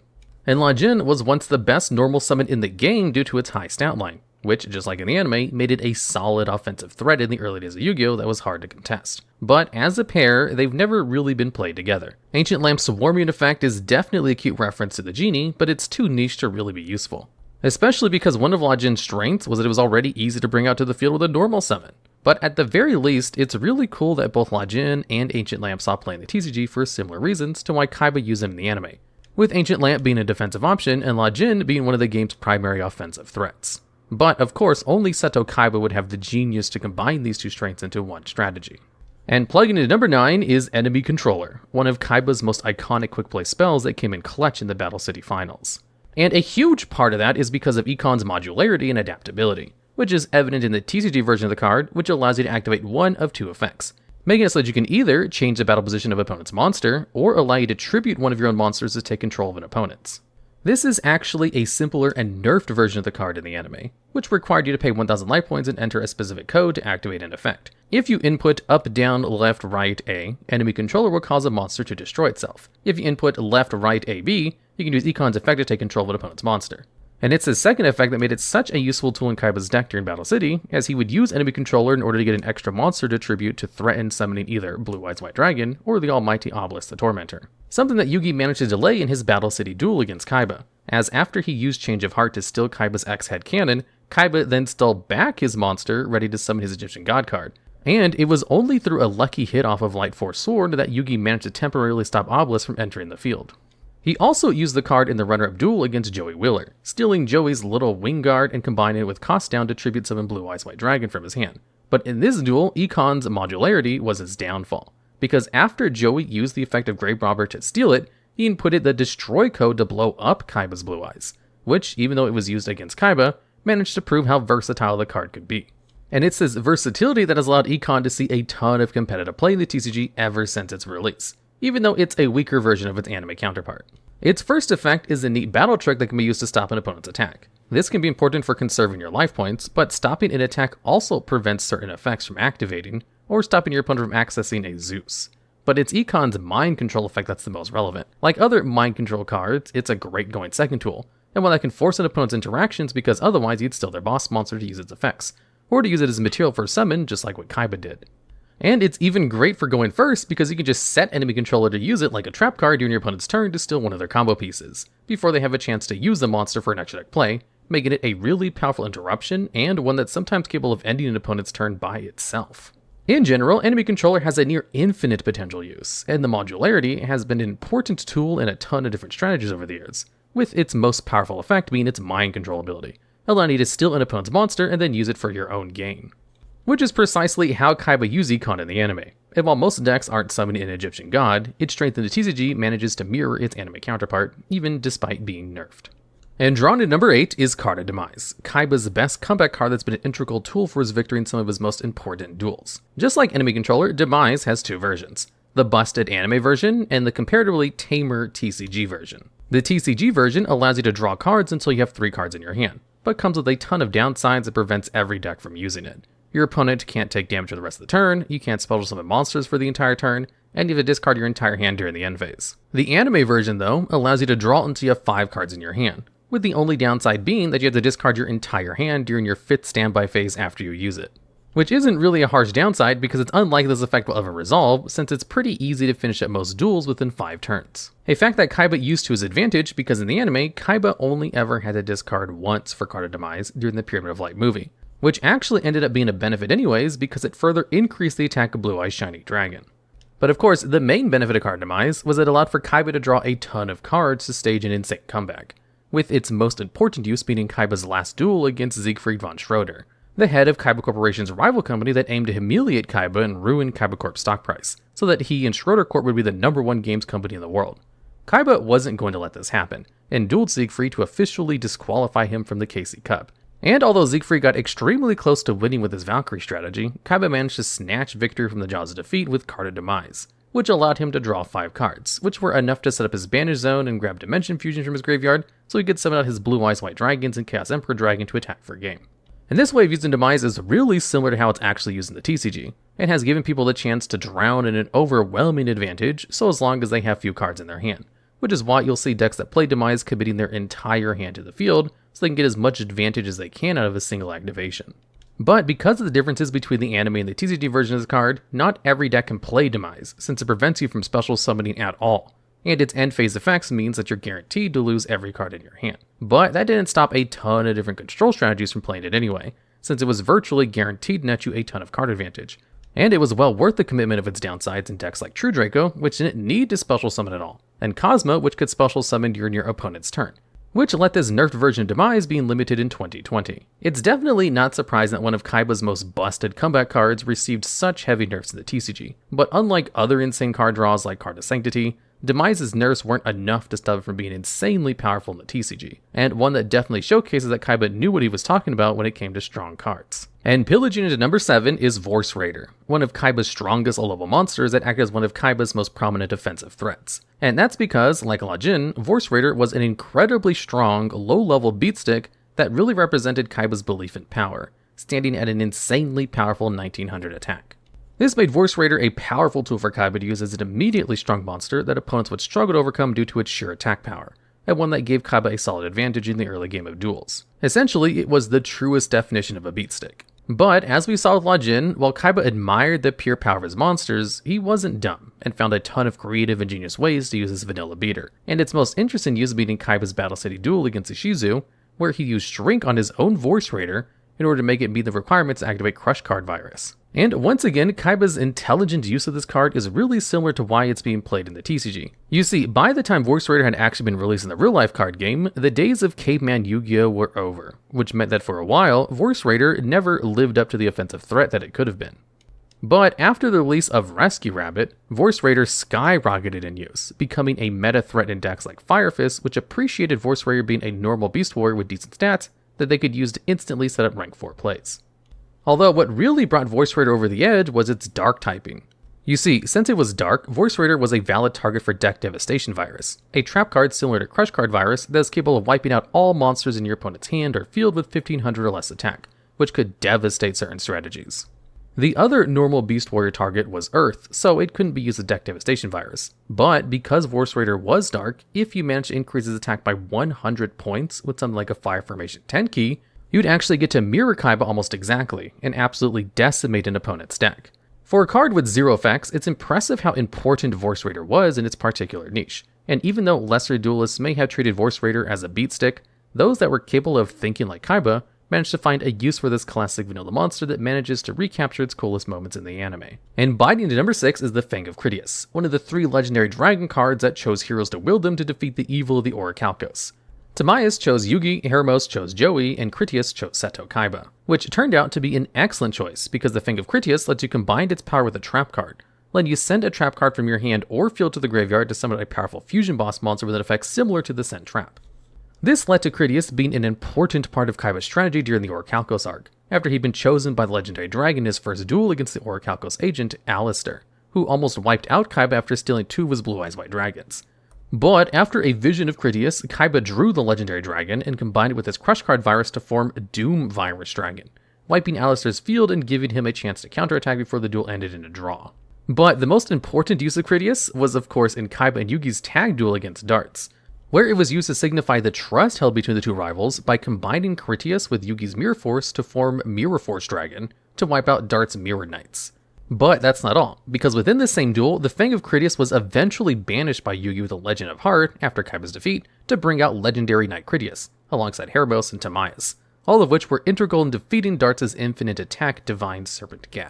Now unfortunately, in the TCG, the Fang of Critias never quite reached the legendary status it had in the anime, because while the effect of each of the dragons it could bring out were solid and mirrored the power of the trap cards they were based on, It was just a lot easier to use the trap cards themselves rather than trying to force out the fusion monsters. This meant that even the extremely powerful Doom Virus Dragon, whose effects mirrors Crush Card Virus before its errata, has never seen any actual play. Because while its effect can be game-winning, it's just a lot easier to set up Crush Card Virus and a suitable tribute rather than hoping to draw it alongside Critias. And even Critias's most modern fusion monster, Destruction Dragon, is actively worse than just plain Ring of Destruction itself, because Destruction Dragon's effect is spell speed 1 and can't be used during your opponent's turn. So, unless you happen to be chosen by Critias, each of its forms are going to be fairly difficult to bring out. Still, there's no denying that despite Critias's lackluster TCG performance, it was still an amazing tool in Kaiba's arsenal that, in his own words, was comparable to an Egyptian god, and one that was necessary to defeat the Orichalcos. And far enough, number 5 is XYZ Dragon Cannon, another mini-boss in Kaiba's toolbox that acted as his main machine-based menace. And for good reason, because XYZ Dragon Cannon is the ultimate formation of X Head Cannon, Y Dragon Head, and Z Metal Tank, and is one of the first fusion monsters in the game that didn't need polymerization, with its summoning condition instead requiring you to banish each of its component parts from the field. You can't special summon from your graveyard, but with no once per turn, you can't discard a card to target any card your opponent controls and destroy it, making it a really impressive removal option for its era. An option that Kaiba used to great effect against the likes of Pegasus in the Pyramid of Light movie, and Alistair in the Orichalcos arc. But Kaiba's coolest use of Dragon Cannon was definitely in its first appearance in the Battle City Finals, where he showed off the modularity of the light machines, combining them to form the Dragon Cannon and wiped out Yugi's Big Shield Gardna. And then, after Light Force Sword had returned Obelisk to his hand, he sacrificed Dragon Cannon as 3 monsters in accordance with Battle City rules in order to bring out his Egyptian god card. But despite how cool Dragon Cannon and its associated pieces were, they themselves haven't really seen any actual play in the TCG.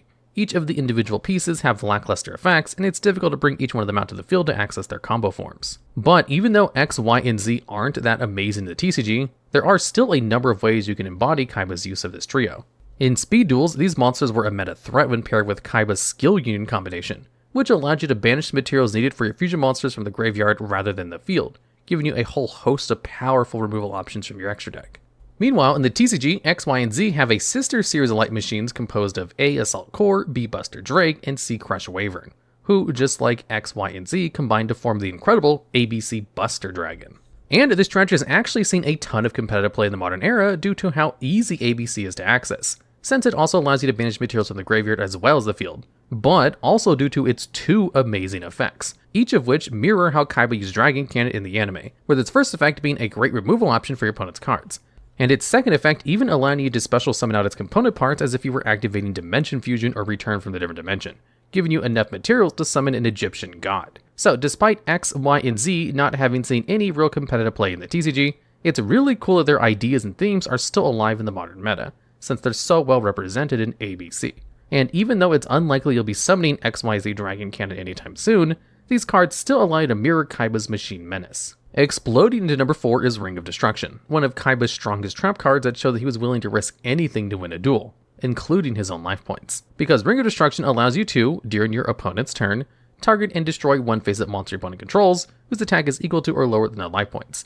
Then you take damage equal to that monster's attack, and then after that, the same happens to your opponent. This is slightly different to its anime counterpart due to the number of erratas the TCG Ring of Destruction has received over the years, with the anime ring letting you activate it during either player's turn, target any monster on the field, and makes it so that both players take the damage at the exact same time. And as a result, Ring was a really important part of Kaiba's toolbox, because it allowed him to remove some of his opponent's strongest boss monsters, all while burning a decent chunk of their life points. But Ring is also somewhat reckless, because it burned both players, which meant that if Kaiba wasn't thinking properly, there was a chance that he could lose duels to his own card.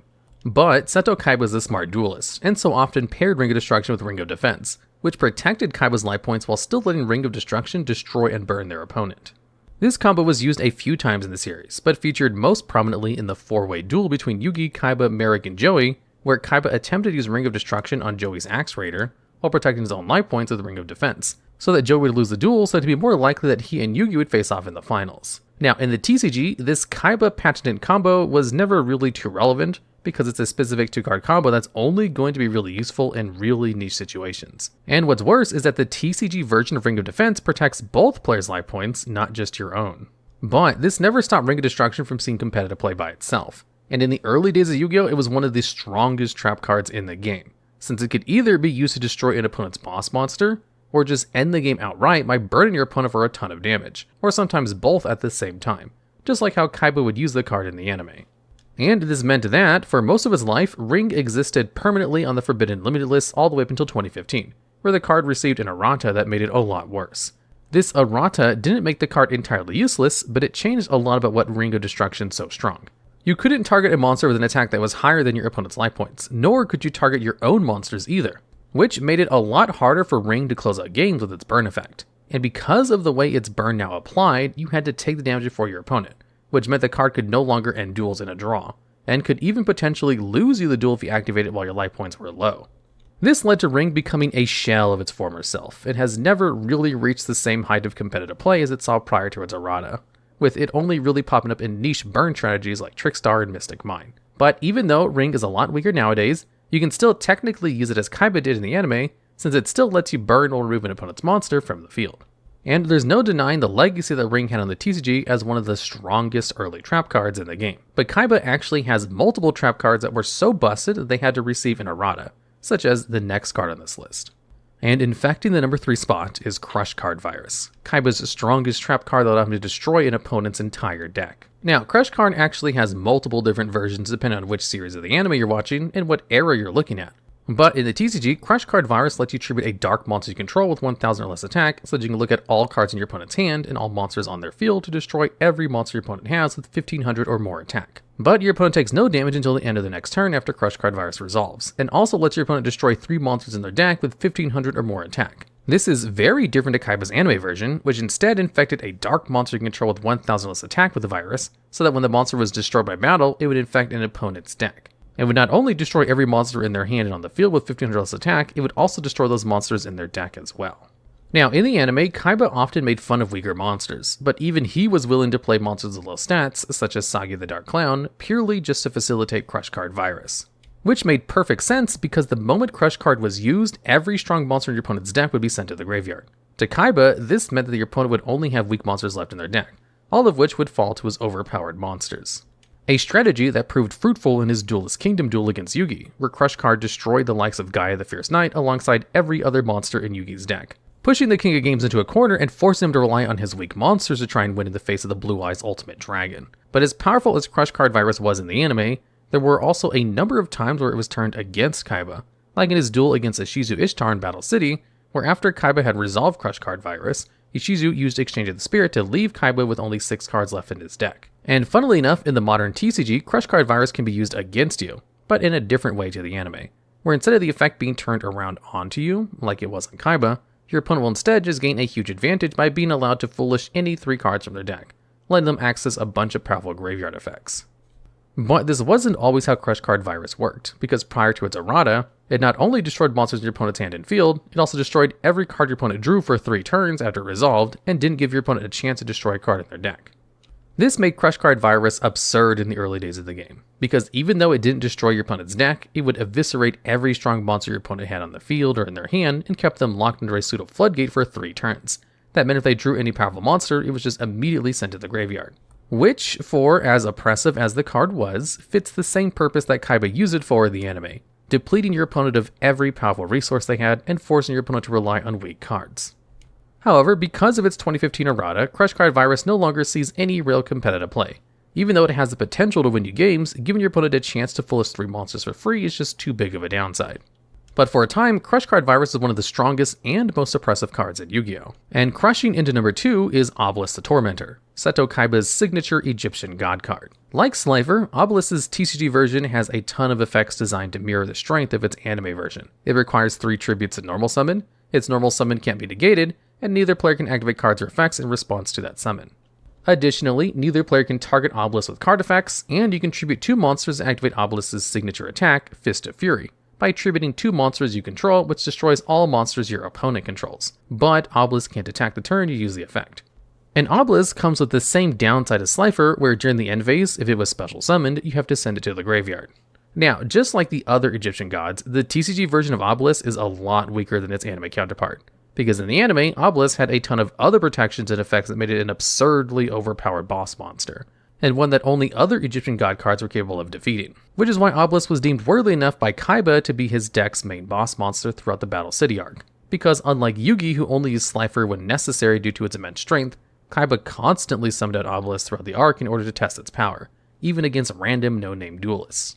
And each and every time, Obelisk proved why it was worthy of holding the title of an Egyptian god, giving the strength-obsessed Kaiba a taste of the power of the gods. As a result, Obelisk has a ton of iconic moments throughout the series, from its first appearance against Kaiba's dueling robot to Kaiba's duel against Ishizu. But out of all of them, Obelisk's coolest moment came from Kaiba's duel against Yugi in the Battle City semifinals, where we got to see Obelisk the Tormentor face off against Slifer the Sky Dragon, where the two gods collided, destroying each other in the process, and causing both Yugi and Kaiba to see a glimpse of their ancient Egyptian past. Now, out of the 3 original Egyptian god cards, Obelisk is an anomaly in that it actually managed to see a decent amount of competitive play. You see, in the Dragon Ruler format, Obelisk was able to live up to its status as an Egyptian god due to its targeting protection. This, combined with its insanely high attack stat, made it so that the Dragon Rulers actually struggled to out the card, as their main sources of removal happened to target, and even their highest attack monsters couldn't stand up to Obelisk's mighty 4000 attack, which is really cool that, even if only for a brief time, Obelisk was able to be the ultimate boss monster that Kaiba in the anime made it out to be, even if it was only for one specific format. But overall, Obelisk is a great representation of Kaiba's love of powerful cards, and one whose strength actually managed to transfer over to the TCG. But there is still one more card that represents Kaiba's love of strength even better than Obelisk, so much so that he was willing to sacrifice a god to summon it. And burst into the number 1 spot is Dark Magician's eternal rival, Blue Eyes White Dragon, Kaiba's ultimate ace monster who holds the spirit of Kisara within it. Blue Eyes needs no introduction as it's one of the most iconic cards in the history of Yu-Gi-Oh! It's a level 8 vanilla beatstick with 3000 attack and 2500 defense, and doesn't have any effect due to it being a normal monster, and instead has flavor text that describes it as a virtually invincible monster. A statement that Kaiba truly believed as he constantly used Blue Eyes throughout the series as his main boss monster, using its power to eviscerate lesser monsters and duelists alike, and believed in the power of Blue Eyes so much that he was even willing to steal and tear up Solomon Moto's copy of the card, leaving only 3 copies left in the world, all of which belonged to Kaiba. Just so that the Blue Eyes' power could never be used against him, because to Kaiba, Blue Eyes represented distilled strength and his pride as a duelist, and he had so much faith in that pride that he dedicated a large portion of his deck purely around summoning and supporting as many Blue Eyes White Dragons as possible, with the likes of Lord of D with Flute of Summoning Dragon, Kaiser Seahorse, and even Cost Down all to facilitate to summon out the Engine of Destruction. But strangely enough, despite Kaiba's obsession with strength, Blue Eyes was more than just a monster to him, and he actually held a similar respect for Blue Eyes as a partner that mirrors Yugi's respect for the Dark Magician. Because Blue Eyes not only represents Kaiba's bond to his brother Mokuba, it also contained the spirit of Kisara, a slave that Priest Seto had freed who pledged her spirit to him in her death, who would go on to serve Priest Seto and the modern-day Kaiba as the Blue Eyes White Dragon. And these ideas of strength and spirit become one whenever Kaiba fuses each of his Blue Eyes monsters into Blue Eyes Ultimate Dragon, the combination of the spirits of Kisara, Priest Seto, and Seto Kaiba himself that was even capable of standing up to Zork. And strangely enough, this power is well represented in the TCG, because not only have there been moments where Blue Eyes was meta, it was once the undisputed best deck of the format. So much so that it actually ended up winning a Yu-Gi-Oh! World Championship in 2016. And funnily enough, the way this championship was won was due to a monster that you would summon by combining the strength of Blue Eyes with Kisara. Blue Eyes Spear Dragon, a monster with a ton of effects that included a floodgate to stop 2 or more monsters from being summoned at the same time, which countered pendulum strategies, a graveyard negate which countered Burning Abyss, and even a tag out effect which could summon an Azure Eyes Silver Dragon from your extra deck, which allowed you to more easily bring the vanilla Blue Eyes to the field. And it was its effects combined that not only countered the other best decks of the format, but allowed for Blue Eyes White Dragon to have its own crowning moment as one of Yu-Gi-Oh's only World Championship worthy decks. Overall though, Blue Eyes White Dragon is an icon of both the anime and card game itself, and just like Yugi's Dark Magician, showcases how strong the bonds between a card and a duelist can be. And this bond is one that a lot of people in the real life game form with the Blue Eyes, because to a lot of people, while Blue Eyes does represent pure strength, it's also a fond reminder of their childhood, and just how cool Seto Kaiba is.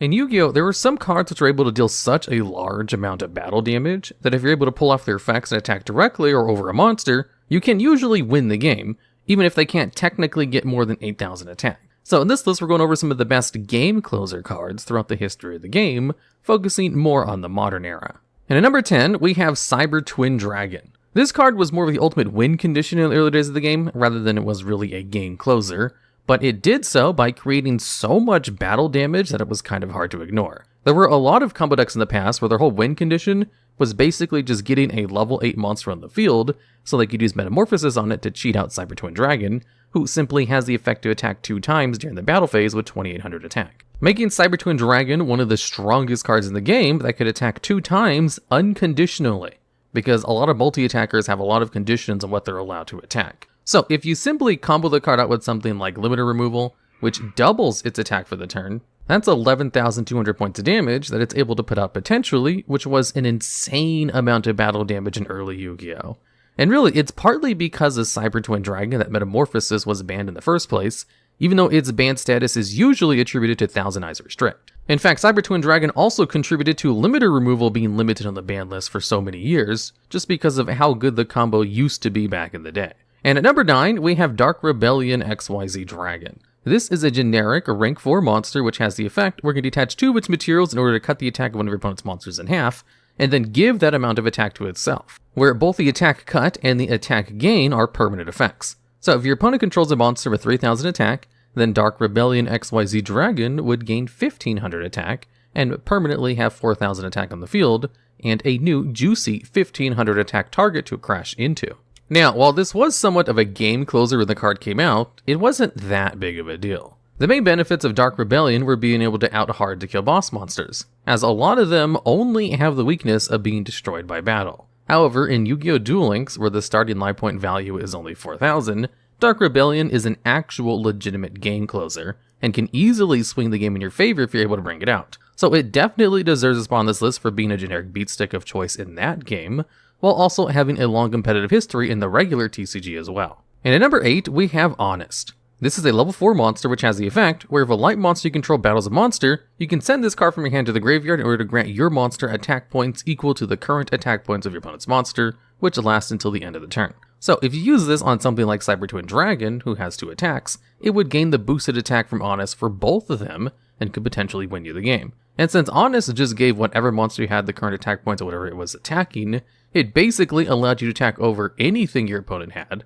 just as long as you had a light monster with more than 0 attack. However, what really turned Honest into a game closer was the fact that its effect was not once per turn, and absolutely does stack with itself. So if you attacked into a strong enough monster, say a Blue Eyes White Dragon with 3000 attack, you'd be able to deal damage to your opponent equal to the attack position monster you have, plus extra attack based on the attack of your opponent's monsters multiple times based on the amount of Honest that you stacked on top of each other. So for example, if you use something like Cyber Twin Dragon to attack into a Blue Eyes White Dragon, and then use 3 copies of Honest, that would be 8800 points of damage to your opponents with only 1 of its attacks, which you can also do during your opponent's turn if they attack into your monster. Honest was such a menace at just grabbing quick wins that it was restricted on the ban list for years, and was only taken off of the ban list in the modern era, where battle hand traps like that don't really matter anymore. Modern Yu-Gi-Oh! Is more about destroying cards before entering the battle phase, so usually there's no light monster to attack into, nor would you have any of your opponent's monsters to attack into, to really make much use of Honest, outside of a few control decks. So it's another card that's here for legacy reasons, kind of like the next card on this list too. And at number 7, we have Gagaga Cowboy. This is a rank 4 Exis monster with generic materials, and has 2 effects based on which battle position it's in when you detach one of its materials. Where if it's in attack position, this turn if it attacks an opponent's monster, it gains 1000 attack and causes your opponent's monster to lose 500 attack. And with the baseline attack of 1500, this basically means it could beat over any monster with less than 3000 attack. But its game closer ability was actually its defense position one, where it simply inflicted 800 points of damage to your opponent's life points. Now, this is actually a pretty small amount of damage. It's only 1/10 the amount of your opponent's starting life point value, so you would have to use the effect 10 times if you wanted to win the game with Gagaga Cowboy alone. Although the best way Gagaga Cowboy was usually used was during the main phase too. You see, there's a lot of times in a duel where you're able to push for a whole bunch of damage, but your opponent is just hanging on by a little bit of life points, usually less than 1000. Then if you simply had 2 level 4 monsters left in the field, or a way to use up the rest of your resources to get into 2 level 4 monsters, you'd be able to close out the game with that last little bit of life point damage by just going into Gagaga Cowboy. And this scenario came up so often that Gagaga Cowboy was an absolute staple card in pretty much every extra deck until Link Monsters came out.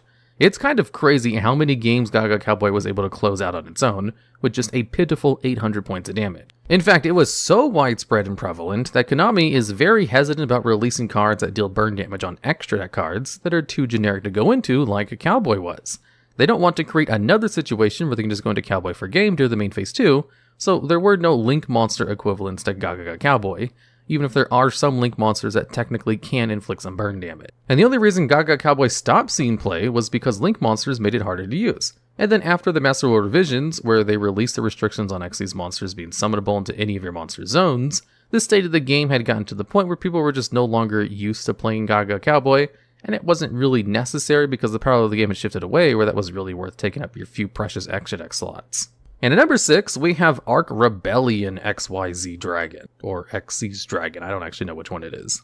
This is one of the evolved versions of Dark Rebellion XYZ Dragon from earlier on this list, and is definitely meant to be a ranked up version of it, as it's a rank 5 Xyz Dragon that requires 3 level 5 monsters as materials to be brought out naturally. And it has the effect where this Xyz summoned card can be destroyed by card effects, and it basically just has one effect that has a whole bunch of restrictions attached to it, where you can detach one of its materials in order for this card to gain attack equal to the total original attack of all other monsters on the field. Then, if this card has a Dark Xyz monster on it as a material, you also get to negate the effects of all face-up monsters in the field that it affected, with both of these effects being permanent. And finally, it has a restriction where you can only attack with this card for the rest of the turn.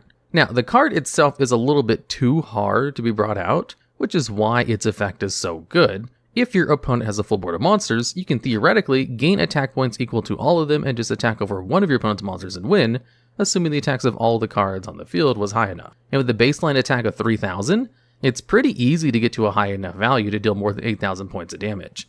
And it even has some nice protection, as being immune to destruction effects is by far one of the best forms of generic protection you can have. But what really makes this card see play as a game closer is the fact that this card is very easy to bring out with any 2 level 4 dark monsters, thanks to Raider's Knight. Raider's Knight is a rank 4 Xyz monster that requires 2 level 4 dark monsters as materials, and has an effect that allows it to detach one of its materials in order to special summon an Xyz dragon monster from your extra deck that's 1 rank higher or lower than this card, using itself as materials and treating it as a proper Xyz summon. However, the card it brings out isn't destroyed during your opponent's next end phase. And technically, it also works on Phantom Knight or Raid Raptor Xyz monsters too. But only the Xyz Dragon portion is relevant for this spot of the video. Now, since Rebellion XYZ Dragon is rank 5, it obviously meets the conditions for Raider's Knight being a proper target. And since it's properly brought out, gains its destruction immunity, so it doesn't have to worry about the negative effects of Raider's Knight. And since Raider's Knight is a dark Xyz monster, it allows you to activate the extra effect of negating all other cards of the field. So thanks to Raider's Knight, any deck that plays level 4 dark monsters has the ability to instantly win the game if they're able to bring out a Dark Rebellion XYZ Dragon and just attack over one of your opponent's monsters, which is why the card is so heavily played in Master Duel at the moment. And at number 5, we have Super Dreadnought Rail Cannon Juggernaut Liebe. This is a rank 11 monster which requires 3 level 11 monsters as its materials, or can be brought out on top of a rank 10 Xyz machine monster, where you transfer all the materials from that monster to this card. This card has 4,000 attack and defense baseline, and has the effect where you can detach one of its materials to gain 2,000 attack and defense, but only this card can attack for the rest of the turn. Additionally, the card is able to attack a number of times on monsters equal to the amount of its Xyz materials plus 1. So, if your opponent has 2 or more monsters with less than 2,000 attack on their side of the field, you can deal more than 8,000 points of damage by attacking into both of them with a 6,000 attack Liebe. Or, if your opponent has a clear field, you can deal exactly 8,000 points of damage if you go into Super Dreadnought Rail Cannon Gustav Max first, as Gustav Max is a rank 10 Xyz monster which has the effect to detach one of its materials in order to inflict 2,000 points of burn damage to your opponent, which would bring your opponent's life point value from 8,000 down to 6,000, where you can then rank up into Liebe, use its effect to boost its attack to 6,000, and then attack directly for game. And because Super Dreadnought Rail Cannon Gustav Max just requires any 2 level 10 monsters as its materials, any deck which has access to level 10 monsters has an OTK in their pocket thanks to this combo. Now, there aren't a lot of decks that run level 10 monsters natively, but this is definitely an option that can allow you to win the game on its own, assuming the conditions are correct for the OTK to be applied. This card can just be used to close out a game by attacking over 2 monsters, since most monsters don't have more than 6,000 attack, and are just sitting ducks for Super Dreadnought, Railcannon, Juggernaut, Liebe to attack over. And at number 4, we have Borrelsword Dragon. This is a Link 4 monster that just requires 3+ effect monsters as materials,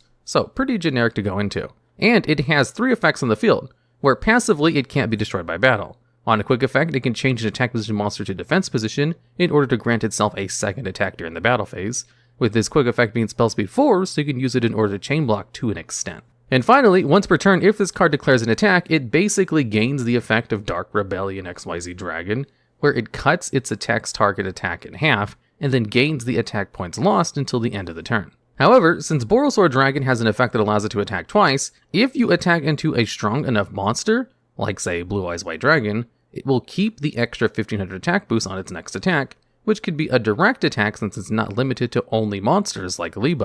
Now, that's not enough to OTK your opponent with 8,000 points of damage, but it is a ton of damage to deal nonetheless, and is incredibly easy to go into as it just requires any effect monsters as materials, rather than very specific levels or ranks like the previous cards on this list. So while it may not be dealing as much damage as something like Liebe or Arc Rebellion Dragon, it's infinitely more usable because the materials are just so much more generic. And it was because of Borrelsword Dragon that pretty much every archetype gained the ability to close out a game, whereas previously, there were only a few archetypes that had that distinction, and it kind of pushed the game forward into a new era to an extent, where decks that could inherently OTK were no longer inherently valuable, because Borrelsword Dragon gave that ability to everyone. Additionally, since it could gain a whole bunch of attack points by just attacking into something, even if it couldn't cut that monster's attack in half, it gave pretty much every deck an out to an unbeatable boss monster as well, since as I mentioned earlier on in this video, a lot of them only have the weakness of being destroyed by battle. So Borrelsword Dragon simultaneously gave every deck a way to close out a game,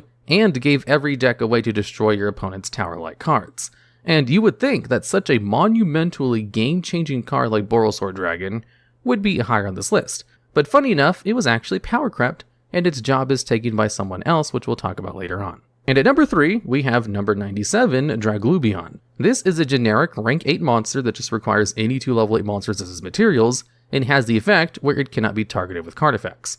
Also, you can detach one of its materials in order to take 2 dragon number monsters with different names from your extra deck or graveyard, and special summon one of them to the field and attach the other one to it as a material. But then you cannot special summon other monsters for the rest of this turn, or attack with other monsters except for the special summon monster. So the card you bring out in order to close out the game is number 100 Numeron Dragon, which is normally a difficult to bring out card that requires 2 number Xyz monsters of the same name and rank on the field as its materials, and it has the effect where it can detach one of its materials to gain attack equal to the rank of all Xyz monsters currently on the field times 1000. And since Numeron Dragon itself counts as a rank 1 monster, and Draglubion is a rank 8 monster, that's 9,000 attack points for Numeron Dragon, which is definitely enough damage in order to close out a game with a direct attack, or attacking over a monster with less than 1000 attack. Or if your opponent has an Xyz monster out as well, it does also count them in its attack boost, which can get Numeron Dragon easily over 10,000 attack points.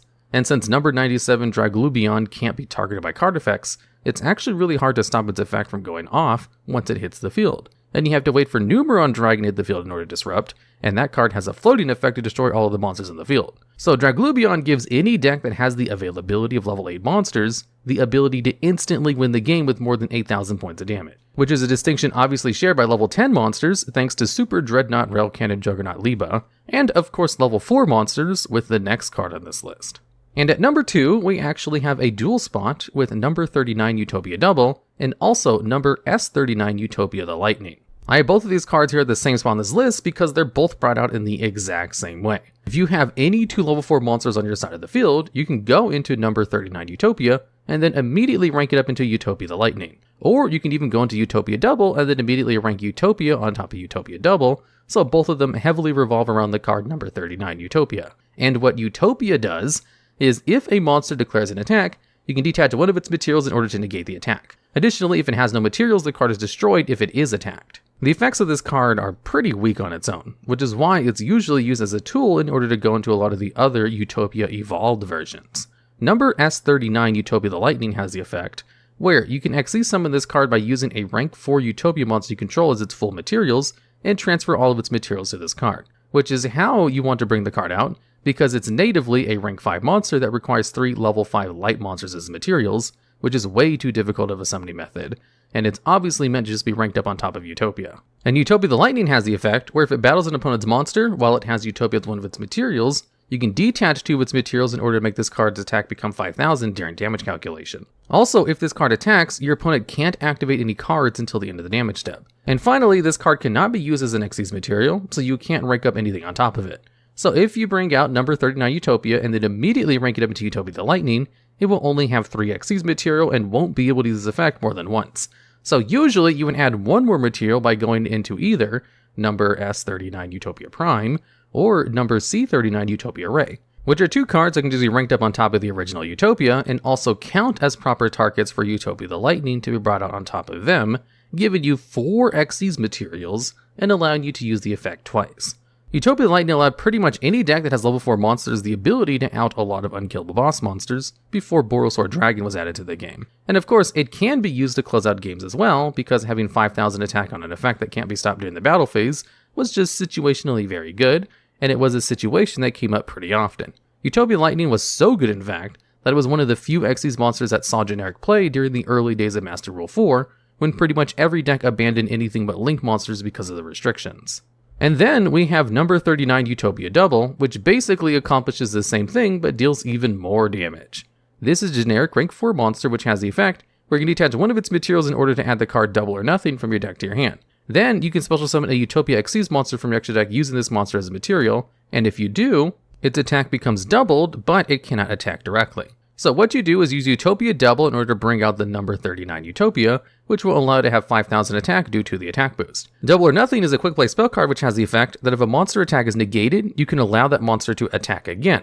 However, its attack is then doubled during the damage step. So with your new 5,000 attack number 39 Utopia, you attack into one of your opponent's monsters with that 5,000 attack, then you use its own effect to negate its own attack, which will proc the effect of Double or Nothing to allow it to attack again with 10,000 attack. So if your opponent has a monster with less than 2,000 attack, that's an instant win, and easily allows it to beat over pretty much any monster in the game. Utopia Double deals so much battle damage that it's just a legit win condition on its own, in addition to being an excellent game closer. Although the difference between Utopia Double and Utopia the Lightning is that you do have to play a Garnet in your deck if you want to pull off the Utopia Double combo, since the effect does not work if you already have Double or Nothing in your hand. And usually, decks do not like to play both Utopia Lightning and Utopia Double, likely one or the other, but they both accomplish similar things of having very high attack monsters with only 2 level 4 monsters on your side of the field to start off their combos.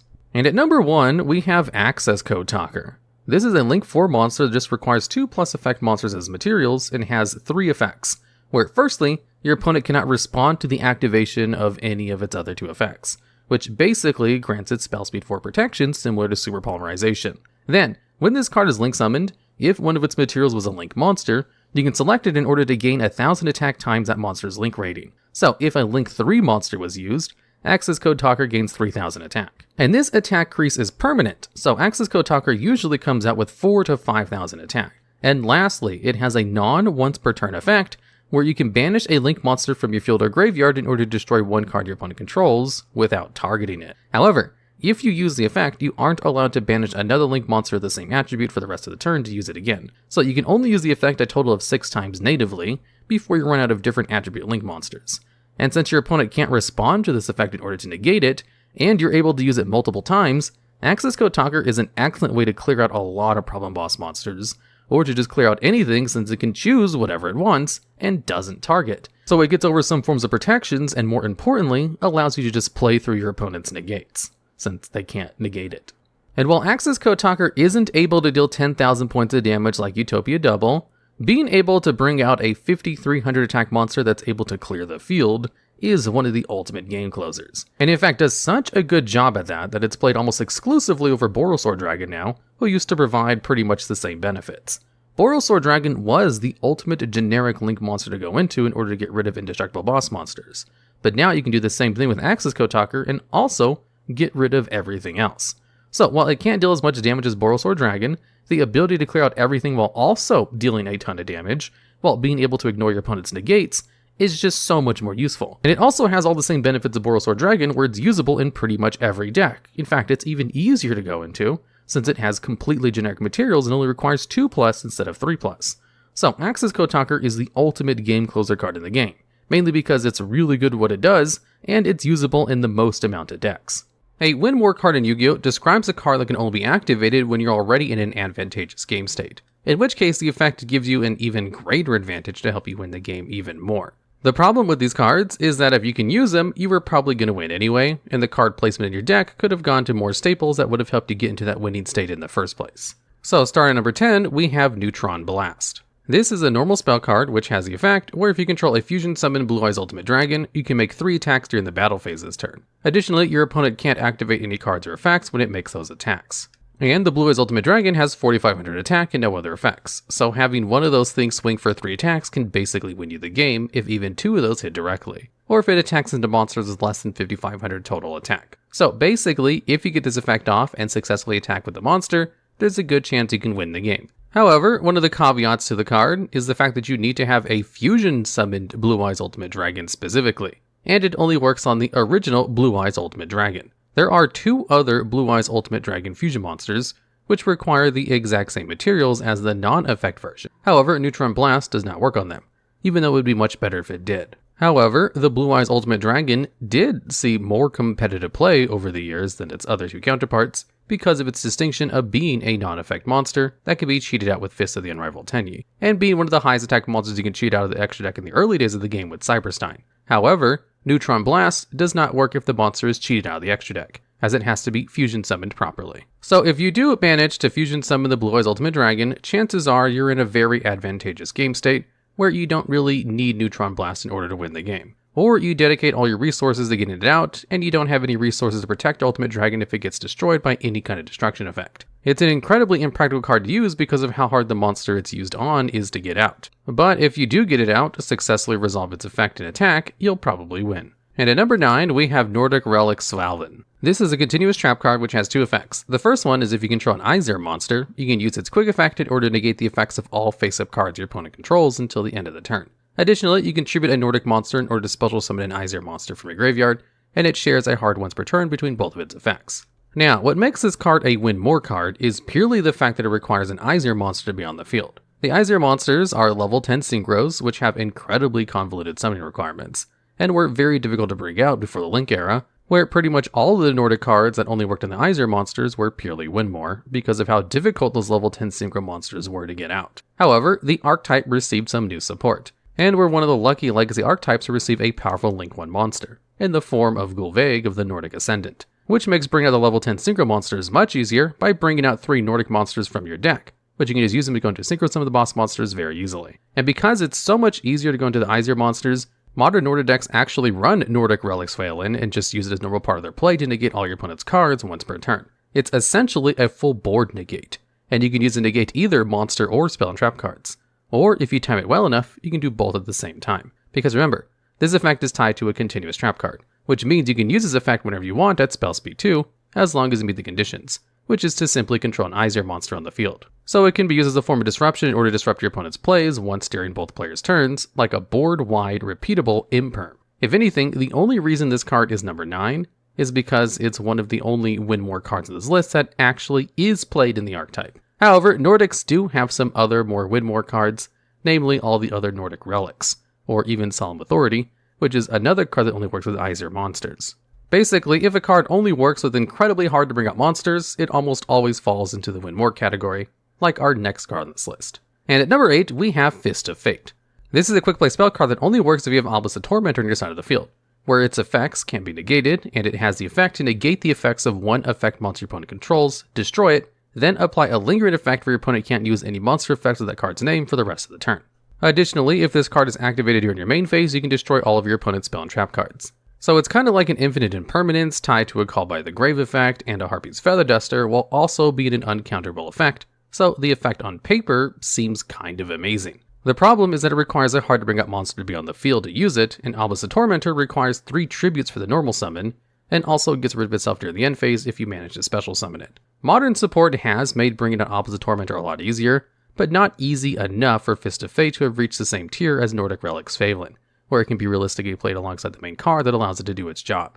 If anything, Fist of Fate is an excellent example of win more cards, because it has so many good effects tied to it, and it's still not very good, simply because of the activation requirement of requiring you to have a hard to bring out monster. Additionally, the other specific god cards kinda fit this bill. I just chose Fist of Fate because it seems like the best of the bunch, when compared to Blaze Cannon or Thunder Force Attack. And at number 7, we have Super Quantal Mech Sword Magnus Slayer. This is a trap card which equips itself to a Super Quant Exis monster you control, where it gives it attack equal to its rank times 100, as well as piercing battle damage. It has an additional effect where during the battle phase you can send this card to the graveyard in order to make it so the monster it's equipped to can make 3 attacks this turn. So if you have this card combined with Super Quantal Mech King Great Magnus, which has 3600 attack, it can win you the game if the field is clear enough, which is more accomplishable than Neutron Blast, since Magnus actually has an effect that removes monsters from the field. And if it has enough materials attached, it also has a lot more survivability than the non-effect Blue Eyes Ultimate Dragon. And since the whole archetype for Super Quantals is basically trying to bring out their boss monster anyway, it seems like having a big finisher would be a great idea. Although, people who play the deck often joke that Super Quantal Mech Sword is more of a lose more card rather than a win more, simply because one of the advantages that Neutron Blast has over Super Quantal Mech Sword is the fact that at least Neutron Blast is a spell card and can be activated from your hand immediately. Whereas Mech Sword is a trap card, so you have to wait a turn before you're able to use it. And seeing as it's already a win more card, having to wait even longer to use it generally makes the card almost unplayable. Because you have to remember, when it comes to big boss monsters that take a ton of resources to bring out, just bringing the card out in the first place is a pretty difficult task when you're just trying to play through your opponent's disruption, as any good opponent is trying to stop you from bringing out those big boss monsters. So if you have effects that you can just use on a boss monster in the field, it almost doesn't matter what the effect is because it's probably not going to be worth it. However, in this case, it works on any other Super Quantal Mech monster and not just your big boss monster. And allowing any of those cards to attack 3 times is going to be good. So it's still worth it on this list anyway. If it was tied to only the big boss monster, it probably wouldn't be on this list because it wouldn't be good enough. But the versatility of being usable on the smaller Super Quant monsters as well means it won't be as dead as having Fist of Fate in your hand. And at number 6, we have 3 of a Kind. This is a trap card that can only be activated if you have 3 or more monsters in the field that have the exact same name, except for tokens. And if you meet these conditions, you get to target 3 cards your opponent controls and destroy them. So the card is actually a +2 in card advantage, as it gets rid of 3 cards for only using one of your own cards, as you don't have to consume any of the monsters you need on the field in order to accomplish this great effect. However, the condition is to have 3 monsters of the same name on your side of the field, which is incredibly difficult to accomplish. Even in decks with monsters who can change their name to the card, like the Cyber Dragon shown in the card artwork, have a hard time getting 3 cards of the same name on the field and keeping them there during your opponent's turn, where you're able to use this card. As having 3 targeted pops with 1 card is a very good effect, because it also works on spells and traps in addition to monsters.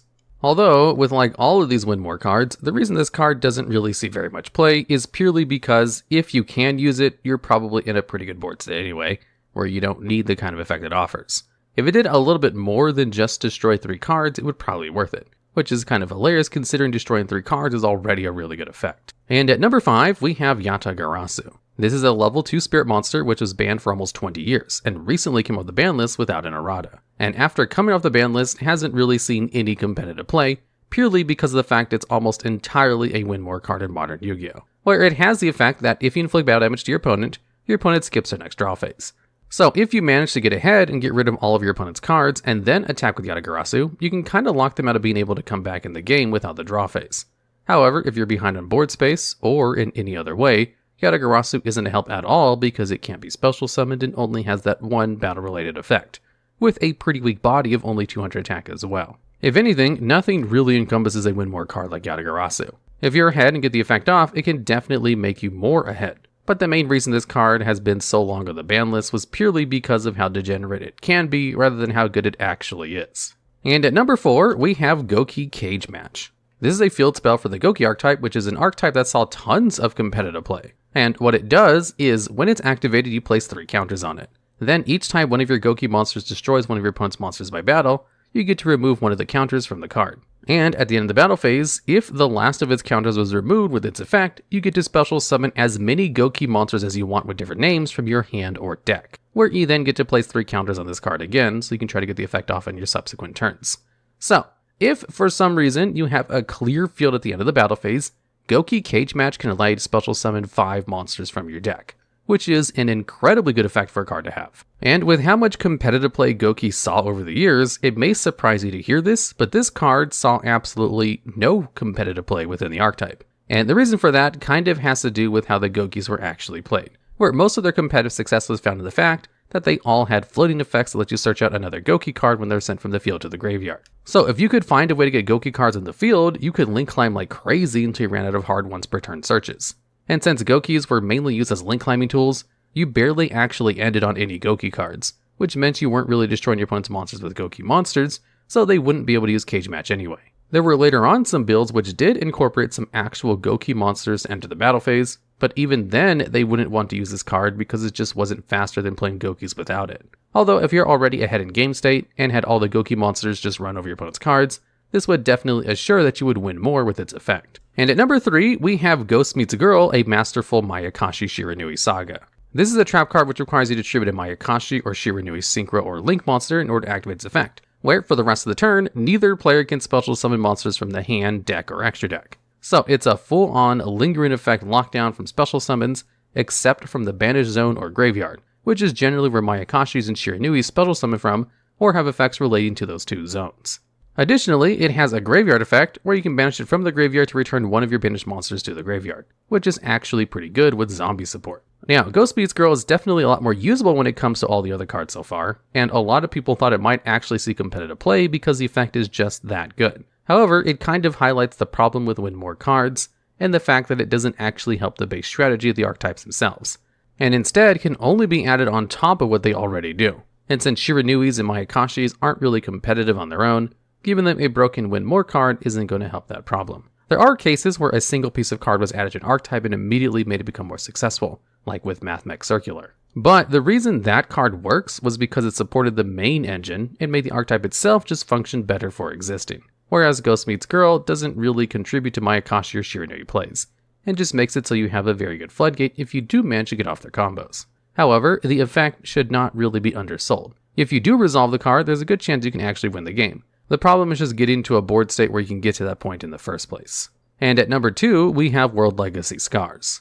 This is a field spell card which has 3 effects. First, it increases the attack and defense of all Mech Knight monsters by 300. Secondly, it allows you to discard Mech Knights or World Legacy cards in order to draw 1 card. And lastly, it has an effect where you can banish 8 different Mech Knight monsters from your graveyard or field in order to send your opponent's entire hand and extra deck to the graveyard. So if you're able to activate the last effect of World Legacy Scars on your first turn, you can kind of win the duel right there, because there's not too many decks that can come back from having their extra deck in hand sent to the graveyard. There are some decks which can play without an extra deck, and some which can play without a hand. Not too many can play without either of them.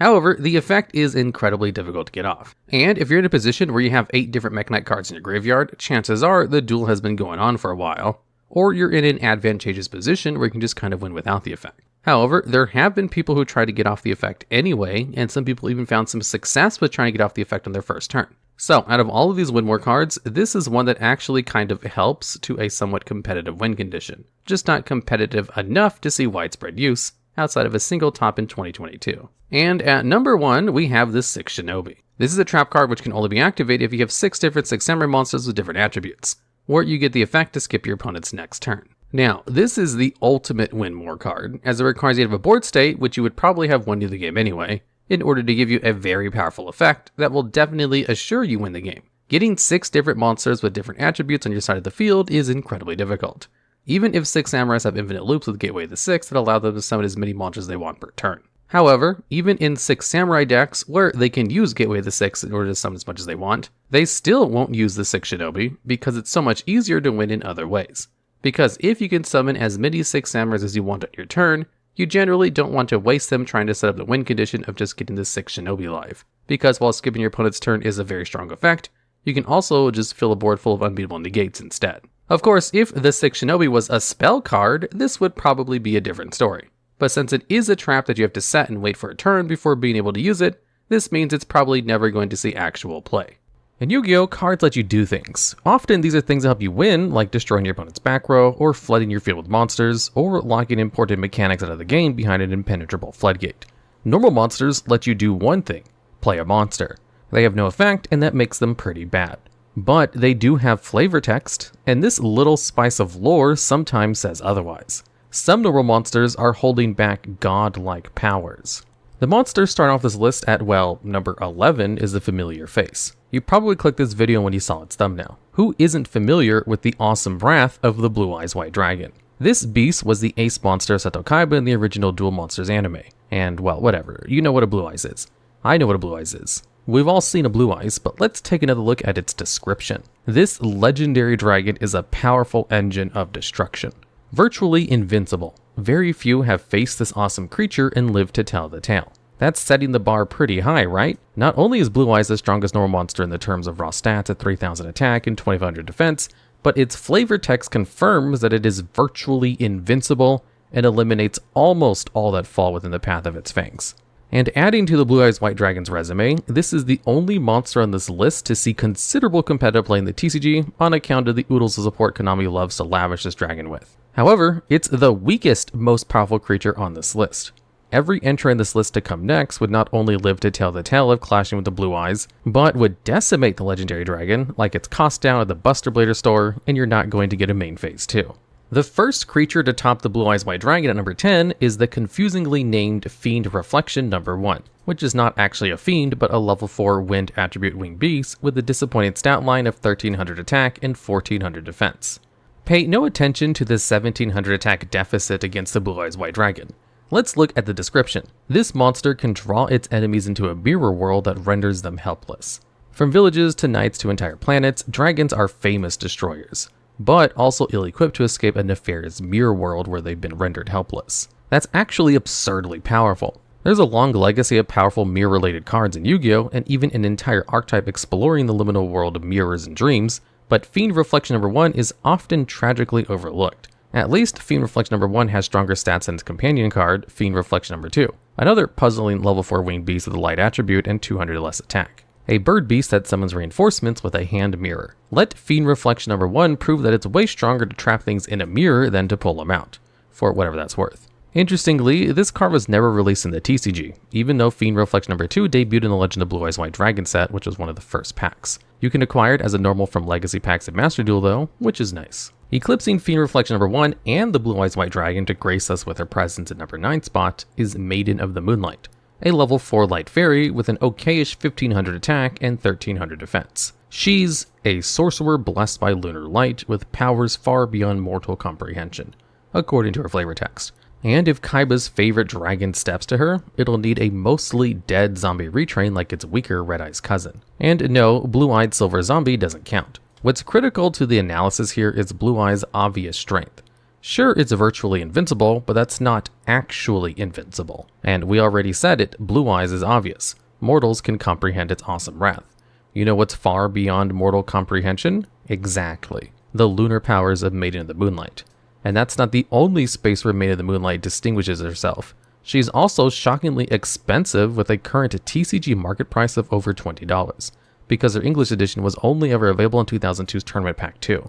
So maybe her attack isn't quite as high as her description would imply, but she makes up for that with dollar signs. The forecast for this list is looking a little cloudy, but don't worry, that's not a cause for concern. Just a segue into our number 8 spot, Ray and Temperature. This level 3 light fairy with only 1000 attack and defense is very literally a force of nature. Its flavor text confirms the sun and the north wind join hands to deliver a devastating combination of heat and gale force winds. Since the dawn of recorded history, humanity has nurtured a deep respect and fear for the power of the sun and storms.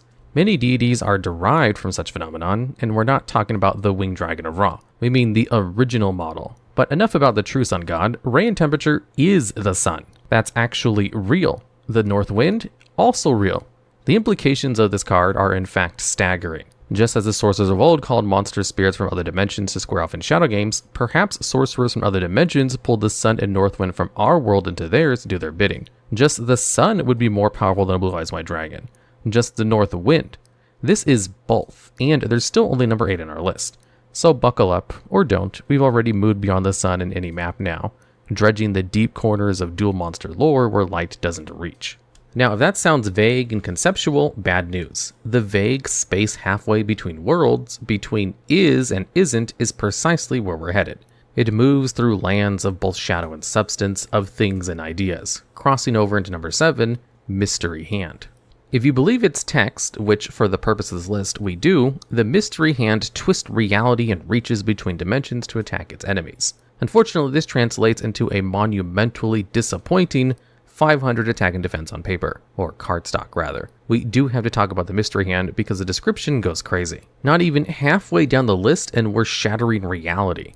It's only level 2 Dark Fiend, but Right Arm of the Forbidden One is only level 1, and has even less attack and defense. Does this mean that the body of the mystery hand fully assembled is more powerful than Exodia? It's a very good question, and one that technically cannot be answered, because for some reason, Konami somehow forgot to print a full mystery hand archetype.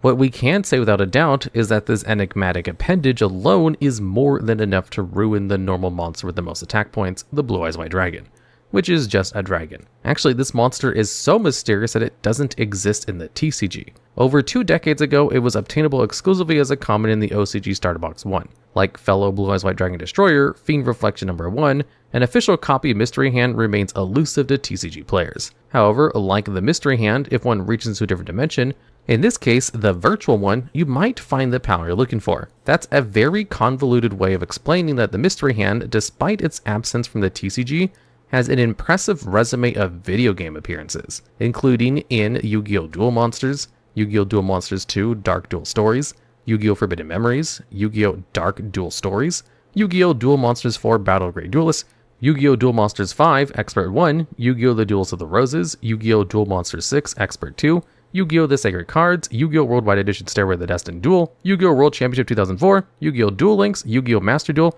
and finally, most interestingly and confusing of all, Yu-Gi-Oh! BAM, a web game commissioned by Konami and played mostly on Facebook. This game featured familiar monsters with different texts, stats, and effects that one might recognize. Unfortunately, even this game failed to comprehend the multiverse twisting implications of the Mystery Hand's lore strength. Its Yu-Gi-Oh! BAM edition has 1 less level, 100 less attack, and only 400 life, plus an aptly categorized sorrow effect causing the Mystery Hand's player to take damage upon its destruction. Still, it's interesting seeing the dimension-spanning capabilities of the Mystery Hand in action. What's more powerful than a traveler between worlds? Well, the remaining monsters on this list for one, but specifically, it's time to talk about a limited series of trans-dimensional monsters of immense strength, the denizens of Another Verse. Another Verse Dragon and Another Verse Glutonia constitute a significant power jump in this list to further creep Kaiba's favorite dragon out of existence. Glutonia is a level 8 Dark Fiend with 2500 defense and 2000 defense, and a name that's a nod to gluttony, the deadly sin of greed and excess. By its charmingly alliterative card text, Another Verse Glutonia is a massive malevolent monstrosity, devourer of diverse dimensions, who molds multiple domains where only the mightiest dare dwell. It has many dimensions and gluttonously hungers for more, but it's not the only Another Verse monster. Another Verse Dragon is a level 8 light dragon that also has 2500 attack and 2000 defense. This secretive dragon has conquered many dimensions, but can only be seen by the Champion of Time. If its flavor text is to be believed, the Champion of Time bit is probably a fun nod to the card's exclusive prize card status, as only YCS champions of the specific year would originally receive the card. An argument could be made in either direction for one Another Verse strength over another, but that's not a particularly interesting track to take. And anyway, both of them are weaker than the monsters to come, so it makes sense to group them together at number 6. Another reason to keep the Another Verse together is the fact that both of these TCG originals never saw widespread release. That's because they were distributed as Yu-Gi-Oh! Championship Series prize cards, with Dragon running as a prize for 2022, and Glutonia Goblin Spotlight a 2023 prize. The decision to use normal monsters as prize cards marks a departure from YCS events previous, where powerful cards like Dark Lord Superbia, Minerva the Exalted Lightsworn, and even number 89 Diabolus the Mind Hacker, which is currently banned in the TCG. This decision was probably to avoid the issue of locking potentially meta-defining cards in a limited release, usable only by those few lucky enough to win, or by paying the exorbitant costs of procuring such a rare card. Unfortunately, we can't all be Sento Kaiba, but actually it kinda sucks to be him too, because its Ace Blue Eye stands exactly no chance of winning in its own world or any of the others conquered/devoured by Another Verse duo. While the attack difference between Blue Eyes White Dragon and Another Verse is only 500 points, which is closer than some of the entries on this list, the lore power differential is extreme. If the Mystery Hand can ruin a Blue Eyes by reaching between worlds, how much more powerful are the beings who oversee them? But that's still not enough to beat the next entry on this list. Heido Denchok is a level 2 water attribute aqua monster with 600 attack and 700 defense, and the following flavor text: a rapid starfish that spits a lethal acid that can melt almost anything.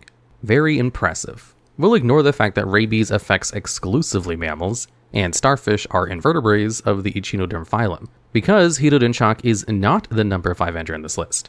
It was almost strong enough, but melting almost anything doesn't cut it, especially when you consider the vastly superior Acid Crawler, which is the number 5 spot on this list. Sorry Hitodenshock, but you've been outperformed by a scary caterpillar with slightly better stats. Anyway, Acid Crawler is a level 3 earth insect with a whopping 900 attack and 700 defense. Not anything to write home about, but despite its less than stellar attack, anyone foolish enough to fight the Acid Crawler will never write home again, will never go home again, will be a puddle of mud. Acid Crawler's official lore describes it as a giant caterpillar that secretes an acid mist that melts anything.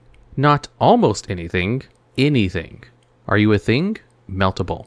You exist? Meltable. Another verse Glutonia might have devoured several worlds, but none that contain the Acid Crawler, because Glutonia is a thing. A grand thing, cosmic in scale, but a thing and therefore meltable.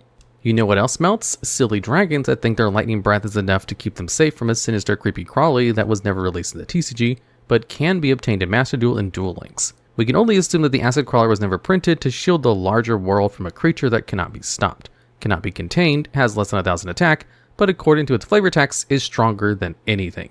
Well, almost anything. The monsters we've yet to cover in this list enjoy extenuating circumstances that give them an edge over the creature that can melt anything. Forget the Blue Eyes White Dragon. Except don't, because we're going to keep dunking on it for 4 more slots plus an honorable mention. Longtime fans of the Yu-Gi-Oh anime will be familiar with the Millennium items. These 7 magical artifacts of great and terrible power were forged when the pharaoh Atem's father massacred an entire village, using his subjects' soul and souls as anima to form tools of mystical power for him, his servants, and his descendants. This is the inciting event for the original Duel Monsters anime, because in time the soul of Atem would come to occupy the dissembled Millennium Puzzle, which would pass through ancient histories until it fell into the hands of Yu-Gi-Oh! Interestingly, the creation of Millennium items led to both the destruction of the world and a stay of its execution, as the mad Atlantean sorcerer Darts decided to wait another 5,000 years to enact his apocalyptic plan of summoning the Great Leviathan via the Silvora Calcos, because the Thief King Bakura had already called in the evil god Zork in an epic clash with the time-lost forces of Pharaoh Atem. None of that is what this list is about though, and is only relevant to adequately communicate the unparalleled power of the number 4 on this list, Sengenjin. This level 8 Earth Beast Warrior monster boasts a whopping 2750 attack and 2500 defense. In addition to carrying multiple Millennium items, which is actually insane and seriously what it says on the card, Sengenjin is an unstoppable savage that carries Millennium items. The implications of this card are actually staggering, because although the card text very clearly communicates its ownership of a plural quantity of Millennium items, none are recognizable in the image depicted on the card. Instead, several golden weapons are strapped to its massive back, including a double-edged battle axe, a spike club, and an unknown third item with a golden handle.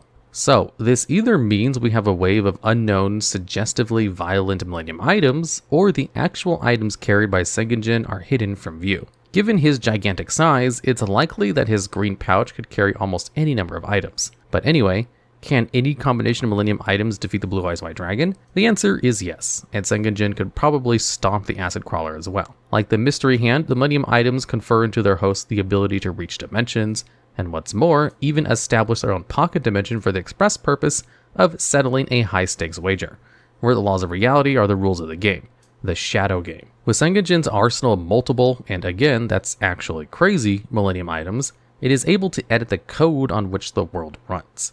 The Acid Crawler can melt anything, but what is anything in a Shadow Game? All the shadows in the altered landscape of the world won't solidify until after wills have clashed and a victor emerge. While the Millennium items are alluded to in their imagery with a few cards, Sengenjin is the only card to name them, which makes an interesting piece of Yu-Gi-Oh! Card lore. Originally released in the TCG in 2004 as part of the World Championship Series, Sengenjin would see wider release in 2008's Premium Pack 2, and if you have a secret rare, you can probably fetch a cool $200 or more for it. So, we've established that the Blue Eyes White Dragon is really struggling to keep up with the canon strength of some of the other fellow normal monsters, and that wielding Millennium item makes you incredibly overpowered. So, where do we go from here for the final 3 spots on this list, supposedly stronger than a bearer of not 1, but 2 or even more Millennium items? Back. We have to go back, to the beginning of the universe, to the beginning of everything. Twin-headed Fire Dragon is number 3 in this list, and so much more powerful than its 6 levels, 2200 attack, and 1700 defense that it's absurd. But right, going back to the beginning, the Big Bang is a scientific theory to describe how the universe expanded from a starting condition of high density and temperature. That's fancy science speak paraphrase from Wikipedia. But what's important is the density, the temperature, and the bang. Let's look at the flavor text for the twin-headed fire dragon. 2 dragons fused as one from the effects of the Big Bang. The implications of this sentence are quite astounding. 2 dragons with existence predating the expanded universe were fused at the deepest level by the boom that spawned everything.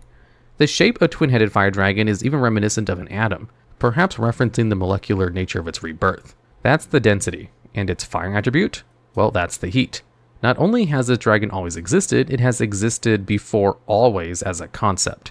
This does make it more powerful than acid, and so elemental to the fabric of all being that it's questionable what powers a Millennium item or items could hold over it. We'll give the edge to the fire dragons that are fused so densely they're a normal monster instead of a fusion. So what else is more powerful than the Blue Eyes White Dragon, and more importantly, more powerful than the dragon from the beginning of time? We travel through history, organizing, rallying, and unifying to the present to stand in solidary forever, with the number 2 spawn on this list, United Resistance. This level 3 wind attribute Thunder Monster can't be melted by Acid Crawler, can't be banished by a Millennium item, and is stronger than every iteration of the past because it builds the future. Its text, the people that gather to swear to fight their oppressors. A revolution is coming. They possess a strength greater than the might of armies magnified 1,000-fold, and the coming revolution will be huge. A huge revolution is a normal trap card that destroys every card on your opponent's side of the field and sends every card in their hand to the graveyard. This uniquely nigh game-winning card can only be activated when you have 3 specific normal monsters on your field. Oppressed people, people running about, and United Resistance. Together, these 3 cards tell a story. First, with oppressed people. They are oppressed, but believe they will have their freedom someday. Then, people running about. Although they always suffer in silence, they swear an oath to inevitably revolt. The series ends with the United Resistance and the Huge Revolution. Their chronological nature is alluded to further with their levels, with oppressed people being level 1, people running about being level 2, and finally level 3 United Resistance. But why are they stronger than the Blue Eyes White Dragon, and stronger than Sengenjin, and stronger than the Twin-Headed Fire Dragon? Because you cannot destroy a unified people with 3,000 attack points. Because you can't send the collective will of a populace into the Shadow Realm, only turn vanquished revolutionaries into heroes and legends. Because the drive to organize is the future. It is a change that pushed past the future into the past. After all, what force on Earth is weaker than the feeble strength of one? Just like the Equip spell, it is the union that makes us strong. United we stand against the overwhelming forces that would oppress us, and no card mentioned yet can hope to stand against a union attack. Before we move on to number 1 spot on this list, the normal monster that most decisively dominates the Blue Eyes White Dragon, we have to give an honorable mention to everyone's favorite level 3 Earth Dino, Mammoth Graveyard. This monster, which despite its typing is not a dinosaur, or a rock like a fossil card, or a zombie like other fossil cards, did checkmate the Blue Eyes Ultimate Dragon in Yugi's duel against Seto Kaiba on the ramparts of the Castle Pegasus. In a controversial move that we're still waiting on Konami's judges to comment on, Yami Yugi used spells Living Arrow and Polymerization in succession to fuse his Mammoth Graveyard with the Blue Eyes Ultimate Dragon, causing it to weaken and decay, eventually enough to be defeated by another normal monster, Yugi's Celtic Guardian. Only Kaiba's quick and strategic thinking prevented Yugi's finishing blow, a feat Seto Kaiba accomplishes by threatening to throw his body from the tower and dash himself lifeless on the rocks below. So technically, Mammoth Graveyard didn't actually clinch the dub against the ultimate Blue Eyes, but it still warrants an honorary position on this list for the hijinks alone. And at number 1 on this list, the normal monster that according to lore beats the Blue Eyes White Dragon the hardest and is therefore more powerful than any other normal monster, up to and including the unquenchable and intangible spirit of revolution, is Doma the Angel of Silence. It's a level 5 Dark Fairy with 1600 attack and 1400 defense, and a 1-sentence card description of 8 words.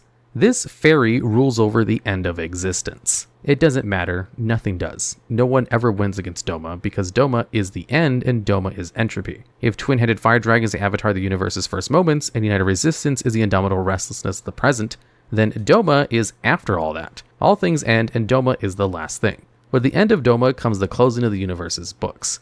All stories will be complete, and nothing further can be written when there's no pages. The Blue Eyes White Dragon is a destructive force, but destruction Doma has seen. Everything has been deconstructed and taken down. Curtains. The clearing of the universal stage. What comes after the grand show of life, of being, is silence, and Doma is its angel. Exis monsters have been a mainstay of players' extra decks ever since they were first introduced in 2011.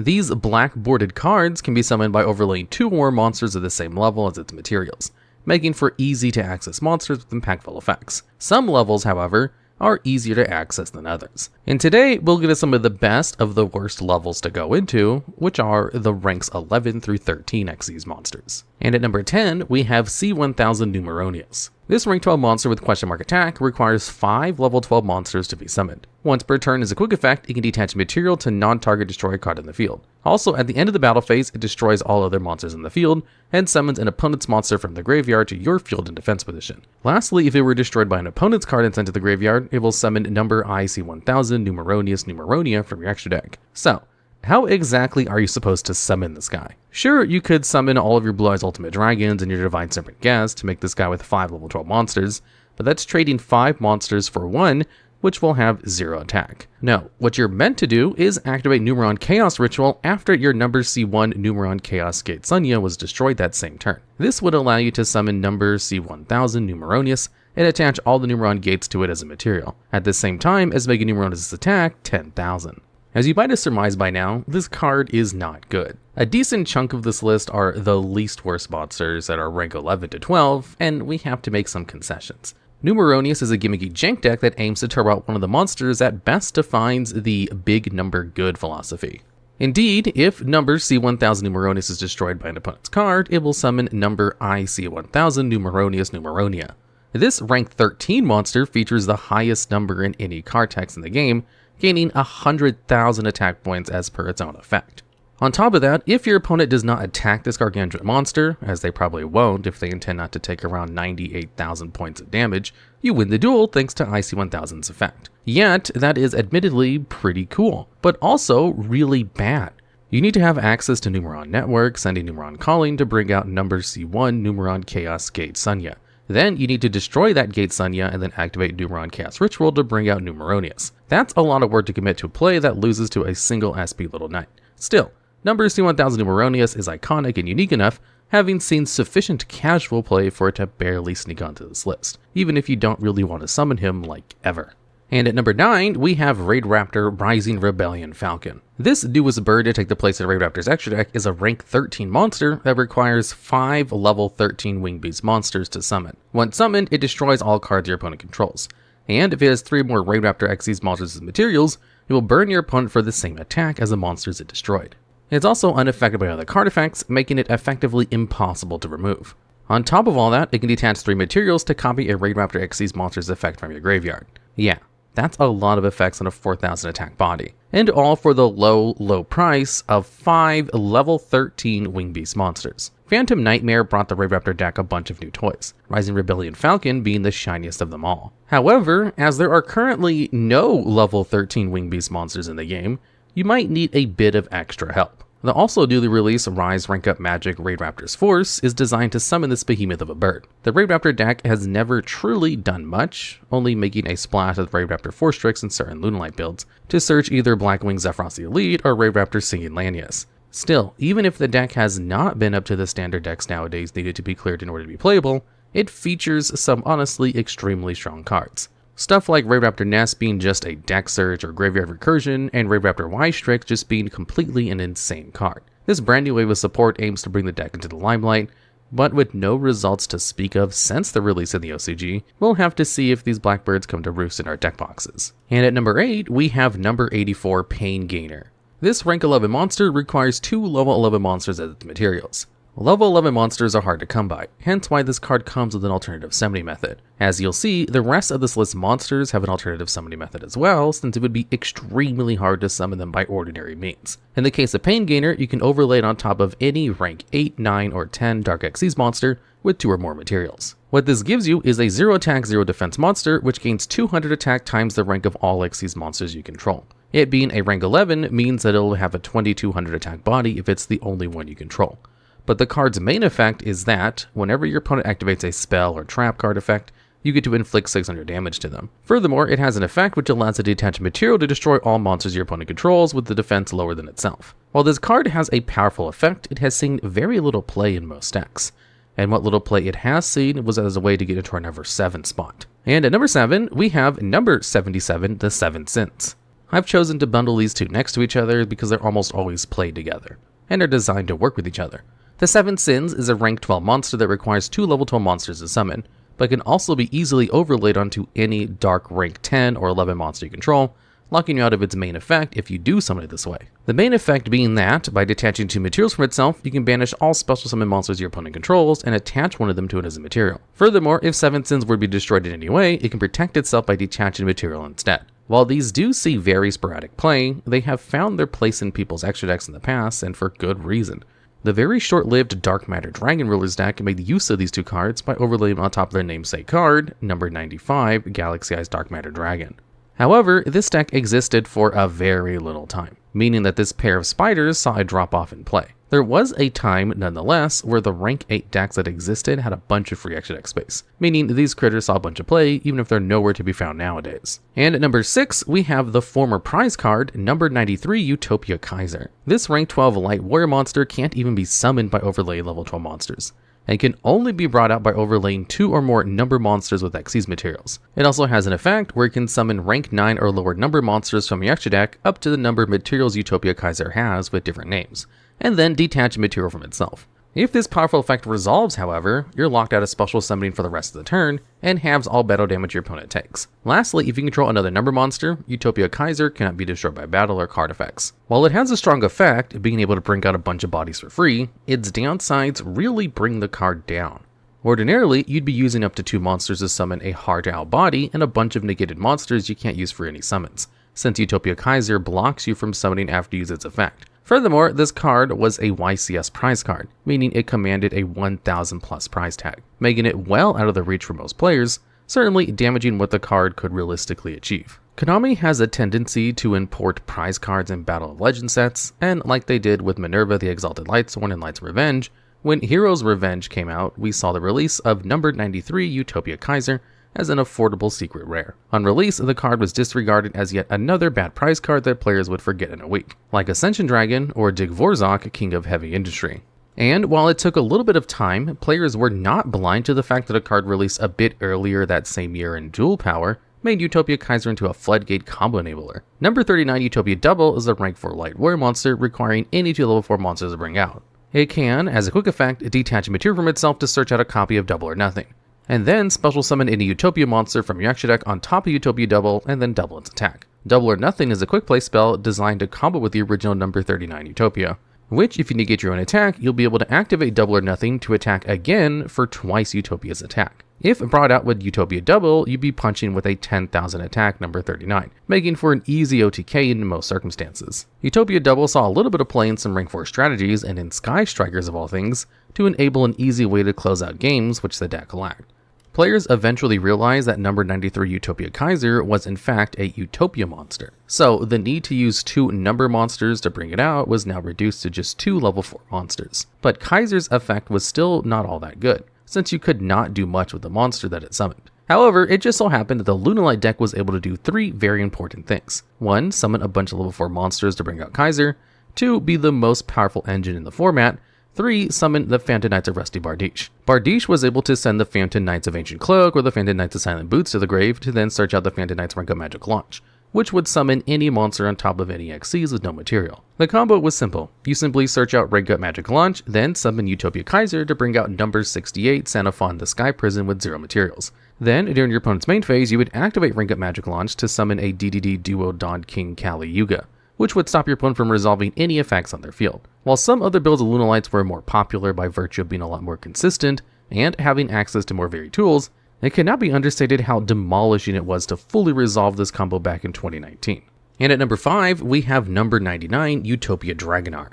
This rank 12 light warrior with 3000 attack and defense requires 3 or more level 12 monsters, and features a suite of powerful effects. As a quick effect, you can detach 2 materials from itself to summon a number monster between numbers 1 and 100 straight from your extra deck, while locking into only summoning Xyz monsters from your extra deck this turn. Also, whenever your opponent declares an attack, you can make the attack of their monster become 0. It doesn't take long to realize just how strong of an effect this is, and how hard it is to get 3 level 12 monsters on board. Fear not, for the Utopias have you covered in that regard and have anything but an issue in bringing out this Xyz behemoth. You might remember how we talked about using number 39 Utopia Double to bring out number 39 Utopia Kaiser. Well, guess what? Number 99 Utopia Dragonar is also a Utopia monster. This means that the deck has an incredibly easy time accessing this amazing enabler. However, what you'll be using to summon Dragonar more often than not will be Hyper Rank Up Magic Utopia Force. This mouthful of a card is easily searchable from the deck, mainly using ZS Ascended Sage, and sets up with a 4 material Dragonar by using the aforementioned Utopia double. What this means is that you can easily bring out Utopia's best rank 5 monster, Ultimate Leo Utopia Ray. Also, since Dragonar was summoned with 4 materials, you can use this effect again in your opponent's turn to bring out something like number 38, Hope Harbinger Dragon Titanic Galaxy for an extra spell negate. What this means is that Yuma's old crappy anime deck can now end on a bunch of negates and a huge protected body, which is quite a setup from number 39 Utopia Pass. And at number 4, we have Super Quantal Mech King Great Magnus. This Sentai-inspired big baddie is a rank 12 light machine with 3600 attack and 3200 defense, which requires 3 level 12 monsters to summon, and has a bunch of powerful effects. For starters, if it gets sent to the graveyard by any means, you can special summon 3 Super Quantum Mech Beast monsters from your graveyard. Its second effect, however, is where the real power comes from. Based on the number of Xyz materials Magnus has, it gains additional effects. If it has 2 or more materials, you can, as a quick effect, detach an Xyz material to non-target shuffle a card in the field to the deck. If it has 4 or more materials, it's unaffected by any and all card effects that are not part of the Super Quant archetype. Lastly, if it has 6 or more materials, your opponent cannot add cards from their deck to the hand by card effects. And while that's a lot of text, what does this all actually mean? For starters, if you summon Great Magnus by its archetype's intended method, which we'll cover later, you end up with a massive unaffected monster which floodgates your opponent and has the best removal in the game as a quick effect. So yeah, suffice to say, it's a strong card. But how do you make it have more than 3 materials when its requirements are 3 level 12s? Well, you use the extremely strong field spell Super Quantal Mech Ship Magna Carrier. Magna Carrier can not only bring out the Super Quantal Mech Beast necessary to summon Magnus, it also can send itself to the graveyard to target 3 mech beasts on your field or graveyard and use them and their materials for the summon of a Super Quantum Mech King Great Magnus. If done properly, you should end up with at least a 6 material Magnus, which should win you the game most of the time by itself. All of this sounds amazing. So how relevant is the deck? Well, not really at all. But while the deck has had almost 0 success, Great Magnus remains a fan favorite of many players, since it is one of the coolest win conditions a deck could have, and a really strong one at that. And at number 3, we have Super Dreadnought Rail Cannon Juggernaut Liebe. This rank 11 Earth Machine monster requires 3 level 11 monsters to be summoned, but it can also be summoned straight on top of any rank 10 machine monster you control, usually Super Dreadnought Rail Cannon Gustav Max. It has an effect where once per turn, you can detach material from itself to gain 2000 attack and defense, but you can only declare attacks with it for the rest of the turn. Lastly, it can attack monsters up to the number of materials it has, +1. This big guy is the finisher for the widely beloved rank 10 Trains theme, making for an explosive finisher for this Earth Machine theme. This deck had an interesting evolution ever since its inception in the Vrains era with Night Express Knight. The deck saw a lot of changes throughout the years, spawning the famous Earth Machine deck in its path, a much more successful variant making wide use of the infinite track cards for more varied plays. What these strategies had in common was the presence of the rank 10 Train engine, with Juggernaut Liebe being the big finisher which closed games like nobody's business. However, the deck which saw the most success with this card was as far removed from either the aforementioned decks as you could go, Eldritch. Indeed, while Eldritch had an unparalleled grind game with never-ending resources, it sometimes lacked that big, damaging push that could put an end to the game after you cycle through your Eldritch traps.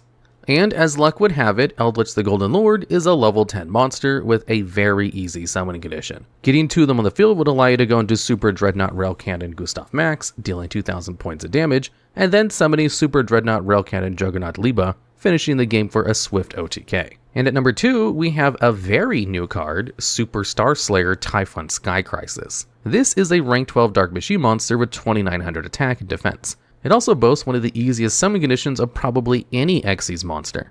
You see, if your opponent special summons 2 or more monsters from the extract during the current or the last turn, you can just summon Typhon on top of the monster you control with the highest attack. This easy summoning method comes with a downside, however, making it so you cannot summon any more monsters for the rest of this turn after it hits the board. Even with that negative effect, while it's on the field, it prevents either player from activating the effects of monsters that have 3000 or more attack, effectively stopping most combo boards by itself, since a card like Baron de Fleur becomes Blue Eyes White Dragon while the Xyz monster remains on the field. If that wasn't enough, Typhon also has an effect where you can detach material from itself in order to return a monster from the field to the hand. Mind you, this effect is non-targeting, meaning you can remove hard-to-out boss monsters like Borrel and Dragon. Since this card's announcement, most players thought it was good, but not worth the downside. Originally, players thought it would be played in slower control decks like Labyrinth or Runic. However, the card's seen play in pretty much any and all decks since its release. Turns out, you don't really care about being locked into something for the rest of the turn if Typhon allows you to clear the last card your opponent has left on board and keep a floodgate on top of that. Doesn't matter what playstyle your deck has, it most certainly benefits from having Starslayer Typhon in its extra deck. Unchained, Infernoble Knights, Purely, Tearlaments, Rescue Ace, and even Vanadium make use of this powerhouse Exis monster, and for good reason. And to pretty much no one's surprise, the number one best rank 11 to 13 monster of all time, of course, is Divine Arsenal AA Zeus Sky Thunder. This rank 12 light machine monster with 3000 attack and defense is the light counterpart to the last card we saw. Zeus has a very easy alternative summon condition, where you can overlay it onto any Exis monster you control if any Exis monster has battled that turn. Also, once per turn, if another card you control was destroyed, Zeus could attach any card from your hand, deck, or X deck to itself as an Exis material. Most importantly though, is Zeus's main effect. By detaching 2 Exis materials from itself, you can send all other cards in both players' fields to the graveyard, and this is not a once per turn effect. If you got this far into the video, you were probably at least somewhat familiar with this powerhouse of an Exis monster. From the moment it was released in Phantom Rage, Zeus has been a constant presence format after format. And for good reason. If your deck plays Exis monsters, it's very hard to argue against playing this card. Indeed, Zeus made it so that decks that didn't play any monsters of this kind started running some just to allocate for an easy-to-access board wipe. Cards like Luralisk Assembled Nightingale and number 49 Fortune Tune quickly found their way into players' extra decks in order to get an extra attack through, so that you could summon a Zeus on top of them to clear the field. The Divine Arsenal was so strong, in fact, that it birthed new decks just by existing. While Zodiac was a decent engine at the time, it quickly became clear that it was by far the best Zeus enabler, both as an engine and as a pure deck. The fact that you could summon any Zodiac monster, overlay onto Zodiac Borbo, attack directly, and just bring out all of your Zodiac extra monsters on top of it, ending on an 8 material Zeus was just extremely powerful. This catapulted the deck into the forefront of the format, since it had the ability to play a lot of generic hand traps and floodgates. Not only that, but any deck that could make room for Zodiac Barrage and Zodiac Thoroughblade could make use of the engine, meaning that pretty much all the decks in the format were able to just bring out a huge Zeus whenever they wanted with minimal investment. But when the Zodiacs left, Zeus did not. Ever since then, most, if not all decks have been playing this rank 12 monster as an easy-to-access blowout that can turn games around by itself. I mean, Zeus made players start summoning Baguska in attack position, which speaks volume to the impact the card had. So every time you play a deck with Exis monsters in them, remember to include the best rank 11 to 13 monster of all time. Special summoning is kind of what Yu-Gi-Oh's revolved around for several years now. Some cards set themselves apart in power by being able to bring out a ton of monsters to your board at once. So let's go over the best of them right now. And starting us off at number 10, we have Cyberjar. This is a level 3 Dark Rock Flip monster. Its effect is that on flip, it'll destroy all monsters in the field and make both players reveal the top 5 cards of their deck, and then special summon all level 4 or lower monsters they find there. Then add the rest of those cards to their hands. Cyberjar might be a really old monster, but when it comes to making YGO Plus, it beats basically every other card on this list. Not only does it have the potential to clear an opponent's full board of monsters, it's always going to give you at least 5 new cards to work with, and that was only somewhat balanced because your opponent got them as well. Either way, what Cyberjar does is throw a game into complete disarray, as each player gets an infusion of card advantage to clutter up the match. Though this effect is game-winning, that could be the case for either you or your opponent, making it one of the riskiest cards ever printed. Cyberjar saw play in a ton of old-school lists as a reversal tool, as if you manage to resolve it during your own turn, you're probably going to be able to win the game then and there. But it and Morphing Jar could have such an effect on the game that they both came out limited for us in the TCG. But Cyber was so much more powerful than its counterpart that it wouldn't be long until it got banned. While it was legal, attacking into an unknown face down was one of the scariest things you could do, as while setting your hand would play around Morphing Jar, committing cards to the board would be much worse if it was a Cyberjar instead. Nowadays, this card is allowed at 1 again, but with how unusable flip effects have become in the past decade, it's only notable enough to get the 10th spot on this list. And now at number 9, we have DDD Wave King Caesar. This is a rank 4 water attribute Xyz that can only be made with 2 level 4 fiend type monsters. As a quick effect, it can detach a material from itself in order to allow you to special summon as many monsters ever destroyed this turn as possible when the battle phase ends. But then you take 1000 damage for each of them during the next standby phase. Also, if this card is sent from the field to the graveyard, you can add a Dark Contract card from your deck to your hand. Wave King Caesar makes this list as one of the most commonly made DDD Xyzs, being useful both inside and outside of the strategy. That said, it was never really because of its graveyard revival effect.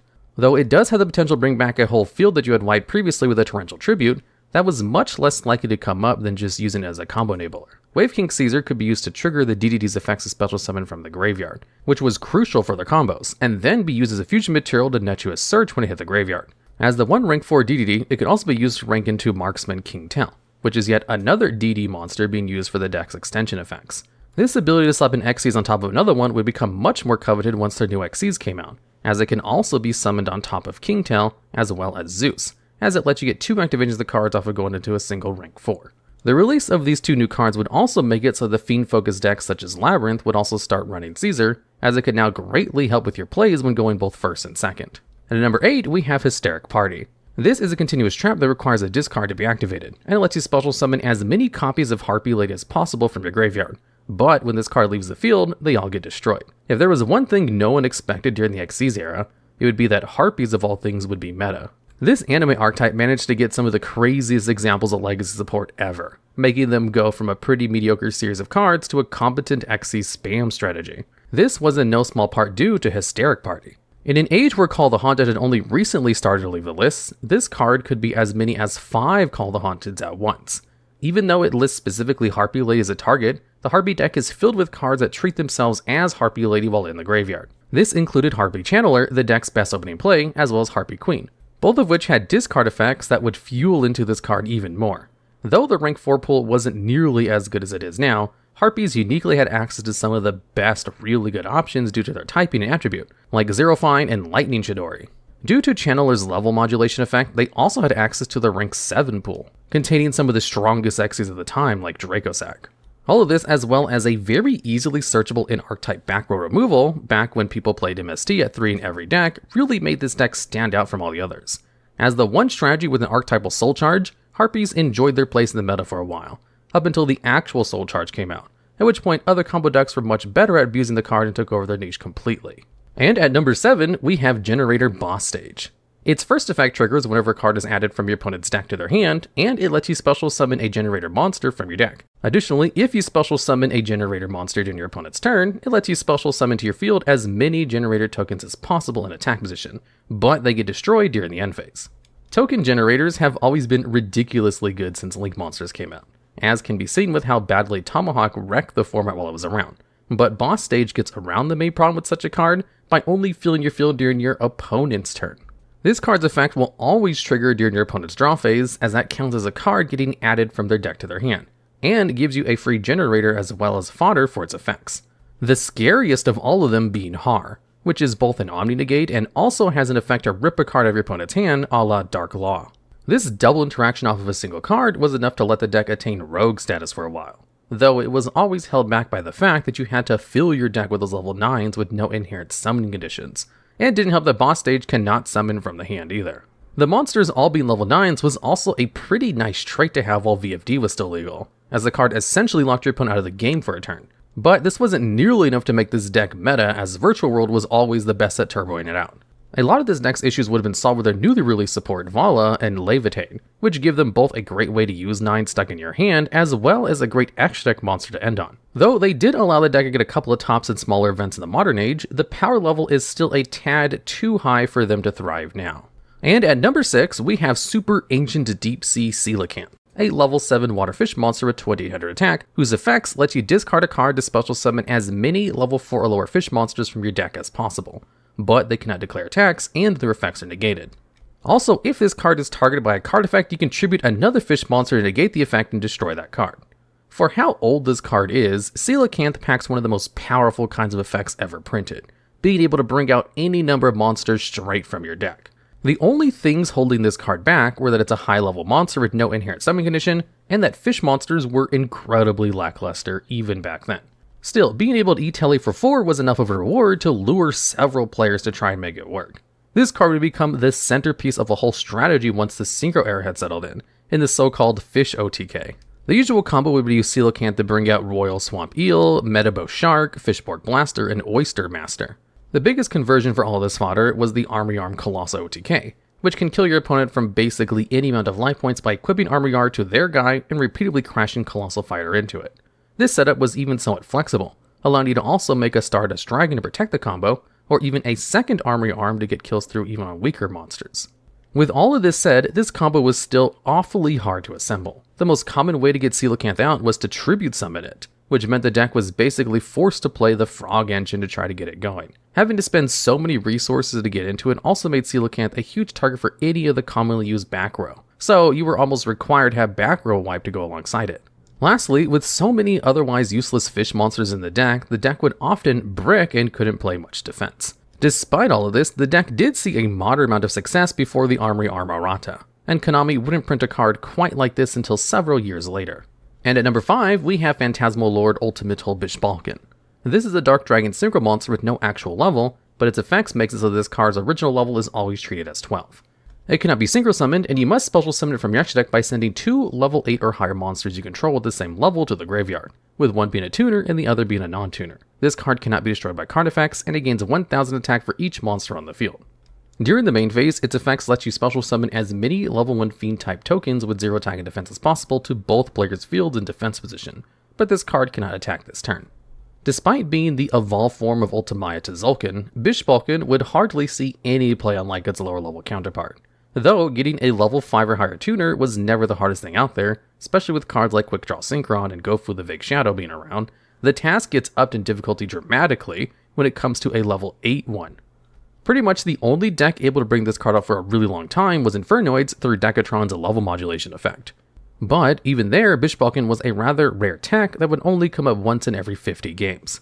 However, this card would finally find a niche for itself later after release of Synchros, though not in the way you'd usually imagine. This card does have the potential of giving you 5 tokens to use as a link material for anything you'd want, but the tokens being given to your opponent as well makes it far too awkward for any combo deck to use, as your opponent will always have 5 fodder to work with during their next turn. This downside would be a non-issue in the strategy that did decide to pick it up though, an FTK. The way this works is that Bishbalken would reach a stupidly high attack boost once its effect resolves, which you can then give to your opponent with Geonator Transverser, then use Chronomaly Maju Mech on it, which inflicts damage to your opponent equal to the difference between the monster's original attack and their current attack, totaling in over 8,000 damage on the first turn.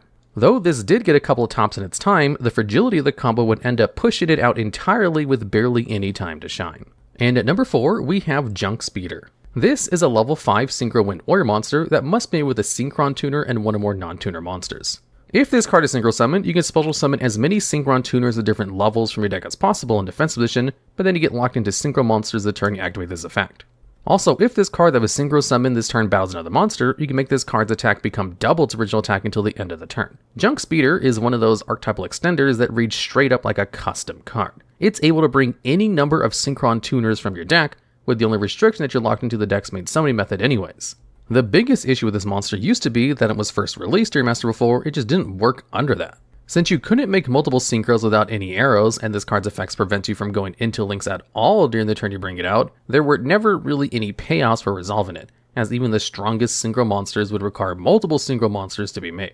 However, the coming of Master 5 would only serve to show everyone the real problem with this card. When the whole deck is based around resolving Junk Speeder, any way to negate it is obviously going to be extremely impactful, and so the overabundance of hand traps being thrown around would stiffen this deck entirely.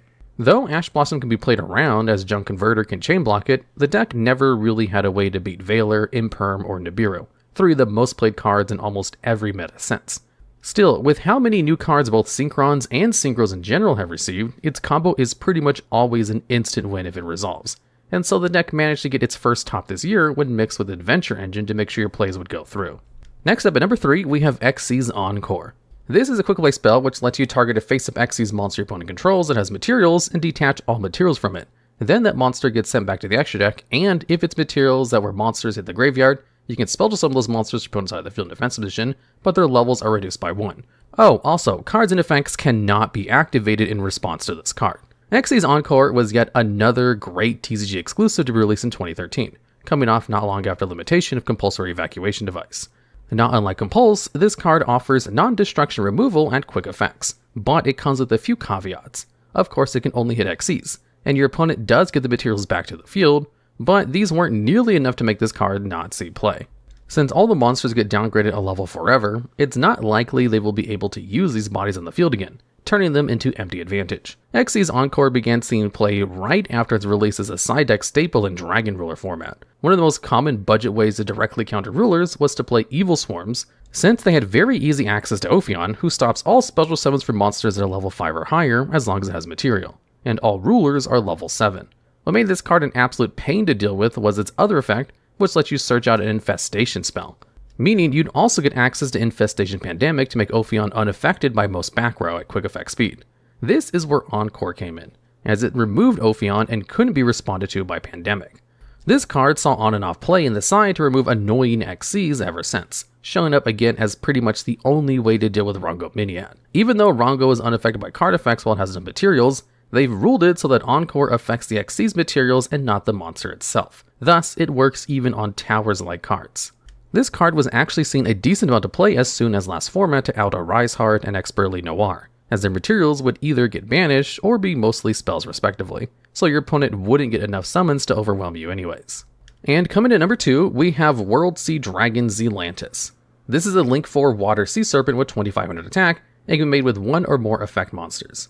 You can only control a single copy of this card, and during the main phase you can banish all monsters on the field and then special summon as many monsters that were banished by this effect as possible back to their owner's field face up or in face down defense position. Its last effect only triggers during the battle phase, where as a quick effect you can destroy cards on the field up to the number of co-linked monsters on the board.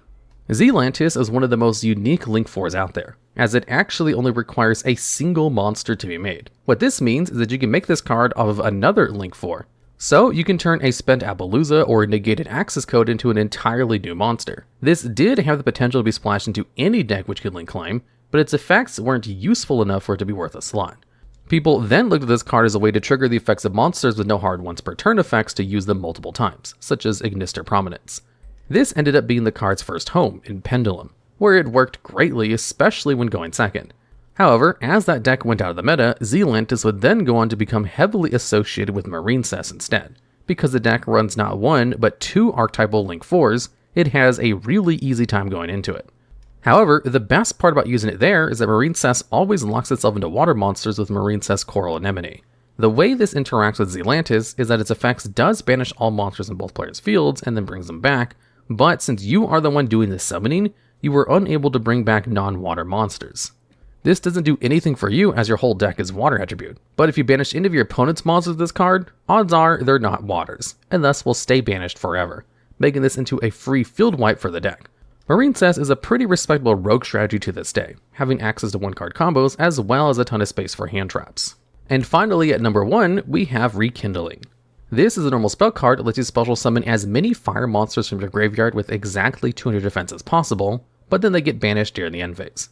With the least amount of tax out of all the other cards in this list, we have Rekindling, which was the closest we'd get to Soul Charge before that card came out. Rekindling has no cost or restrictions, with the only stipulation that it can only target fire monsters with 200 defense, which is actually a quite popular theme amongst fire monsters. The downside is always negligible, since these monsters can just be used for extra deck plays before the end phase comes around.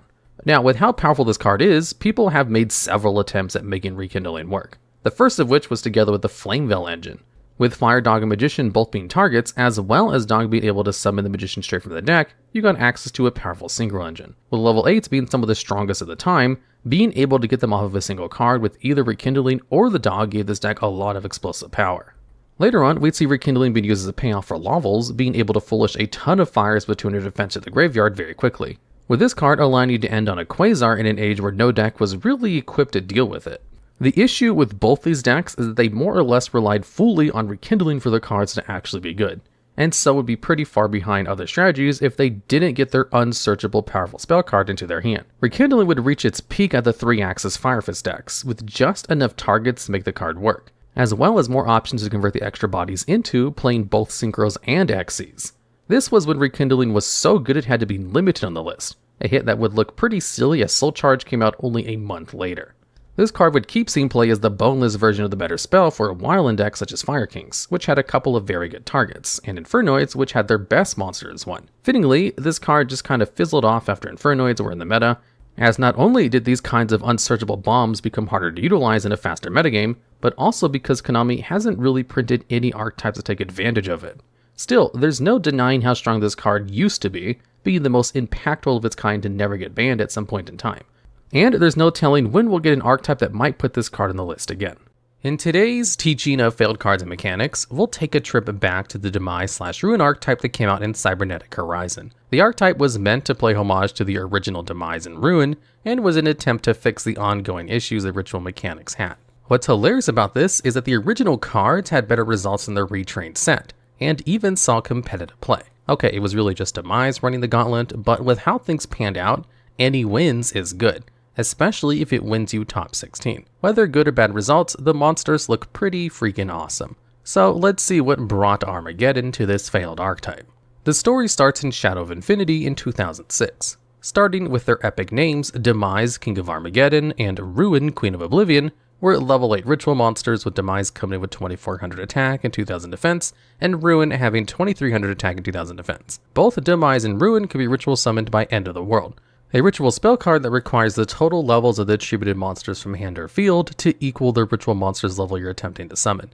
Demise lets you pay 2000 light points to blow up all other cards in the field, and Ruin can attack once again in a row when it destroys a monster by battle. Both of these cards were made as nerfed ritual versions of the banned Chaos monsters Emperor Dragon and BLS. Demise was the Emperor Dragon retrain and had to double the life point cost to wipe the field. It only affected the field, but it at least didn't destroy itself. Ruin was the retrain of BLS, except while BLS had 2 effects, Ruin was only given the battle phase double attack one, which is basically the same, except way less useful with only 2300 attack instead of BLS's massive 3000 attack in comparison, which actually made it useful. Demise's impact took a bit of time before the card made its presence known. It doesn't take a genius to figure out that sacking 2000 life points to remove everything from the board is amazing, especially when the early days of Yu-Gi-Oh! Didn't have a lot of negations to stop this effect from clearing the board. No Fiendish Chain, no Effect Veiler, no Imperm stood in the wake of a Dark Hole plus Heavy Storm. With most cards in 2006 being battle-oriented, Demise was a great way to clear house. You may also know of Demise's name through its correctly named deck, Demise OTK. Thanks to the creation of advanced ritual art, it was easy to set up the layout for the OTK. By sending 2 level 4 normal insects to the grave, you can ritual summon Demise and use the fact of being able to clear all the cards on the field. This allowed you to set up a risk-free and unstoppable OTK using Doomdozer and Metamorphosis to bring out a Cyber Twin Dragon. Or you could equip Doomdozer with Megamorph for the same result. This wasn't any push-around gimmicky deck either. This game plan saw consistent tops, including a powerful Shonen in 2007 at the Shonen Jump Championship, taking nearly every spot in the top 10, including first. Demise OTK was at full force running the game. This is until the new meta tech started to see play. With Demise OTK on the prowl, players began to prep tech for it, and the tech came in the form of 2 traps, Trap Dust Shoot and Mind Crush. Trap Dust Shoot allows you to look at your opponent's hand if they have 5 or more, and return one of them to the deck. Mind Crush allows you to declare 1 card name, and if your opponent has it, they must discard all copies of it. Both of these picks were the strongest checks for the deck, attacking your hand before you get a chance to establish your ritual monster. Players can activate Mind Crush to Trap Dust Shoot in response to your advanced ritual art and pull the Demise out of the hand. So, one of the game's most destructive decks was pretty much destroyed by 2 traps and eventually sidelined.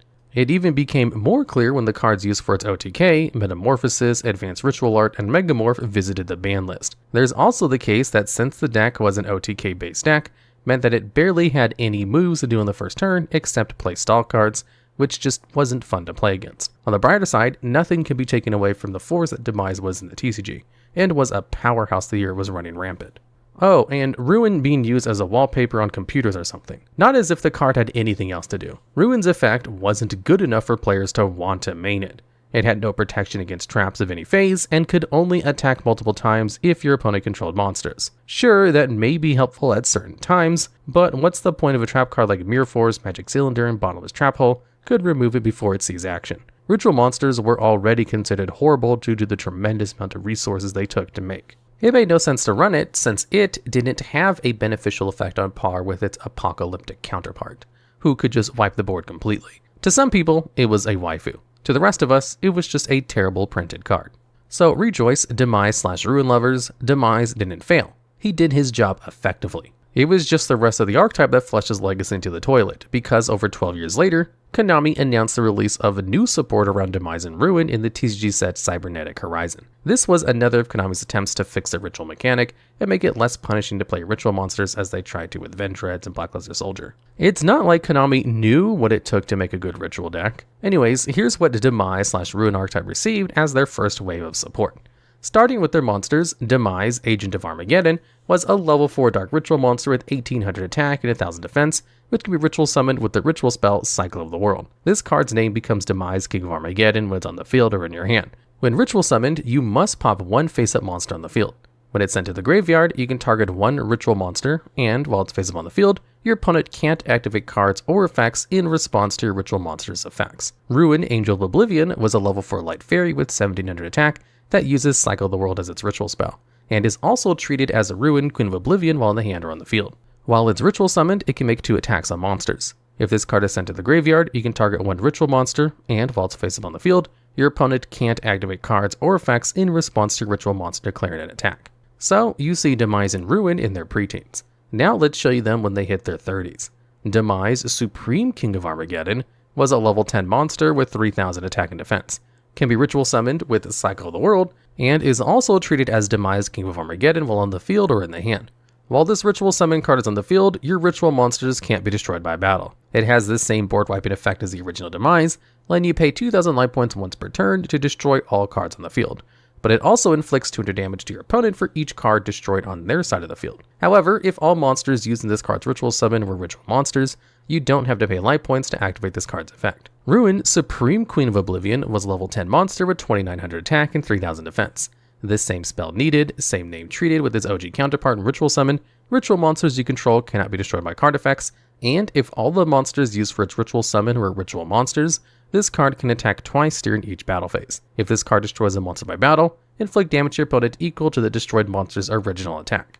The main idea around the deck was to use the preteen monsters as tributes to bring out the Demise/Ruin monsters to the field and give them additional protection from your opponent's cards and effects. Demise Agent's protection was great in combination with the other Demises, as it's pretty much guarantees that once you say activate effect, there would be no way for your opponent to stop it. Angel was a bit more on the subpar side, as its effect was more attack oriented. The game was already etched out of the battle phase cards in 2018, so having an effect that only protected ritual monsters during the battle phase wasn't beneficial to the deck. As for the 10s, it's no surprise that Demise once again stood out as the go-to of the deck. Even though Supreme Queen did burn damage, protecting ritual monsters from being destroyed by card effects, and didn't need monsters this time to swing twice, none of that holds a candle to a 3k Juggernaut who can blow up the field, potentially for free, while burning your opponent for each of their destroyed cards. This level 10 Demise played homage to Emperor Dragon with its burn for each card destroyed, and Ruin played homage to the famous Armory Arm attached to BLS combo, which could OTK through any board of 2 attack position monsters. With both of these cards on the board together, it was difficult for your opponent to get rid of them.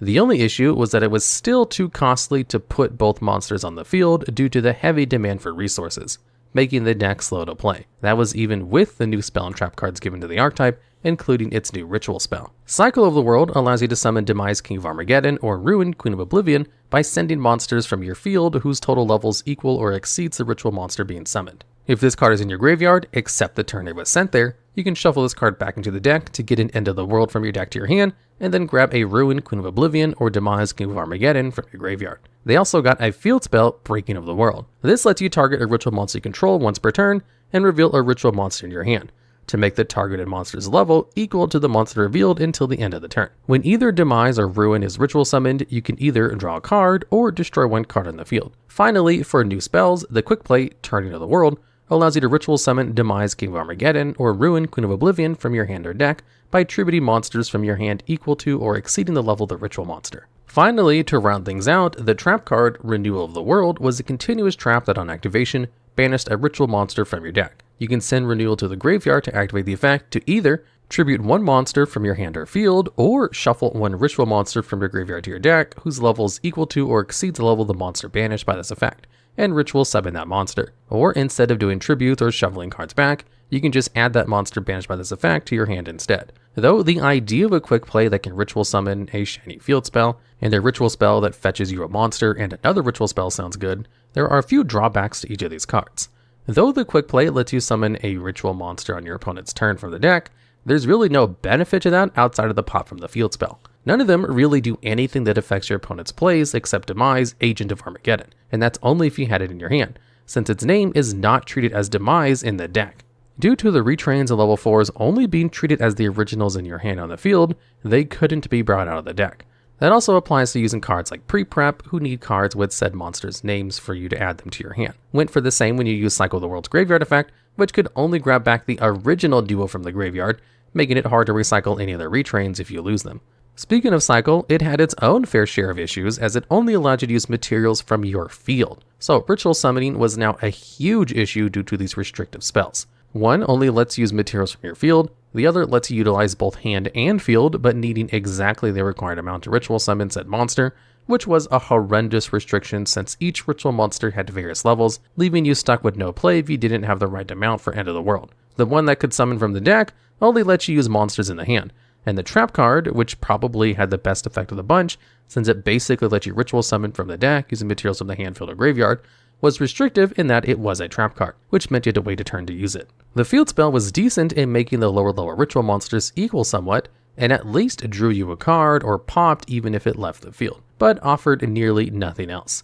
No floating effects, no recovery, and no searching like many other field spells in the game. You also nearly never find yourself popping a card of the field with its effect, because you had 3 ritual monsters who do it for a living already.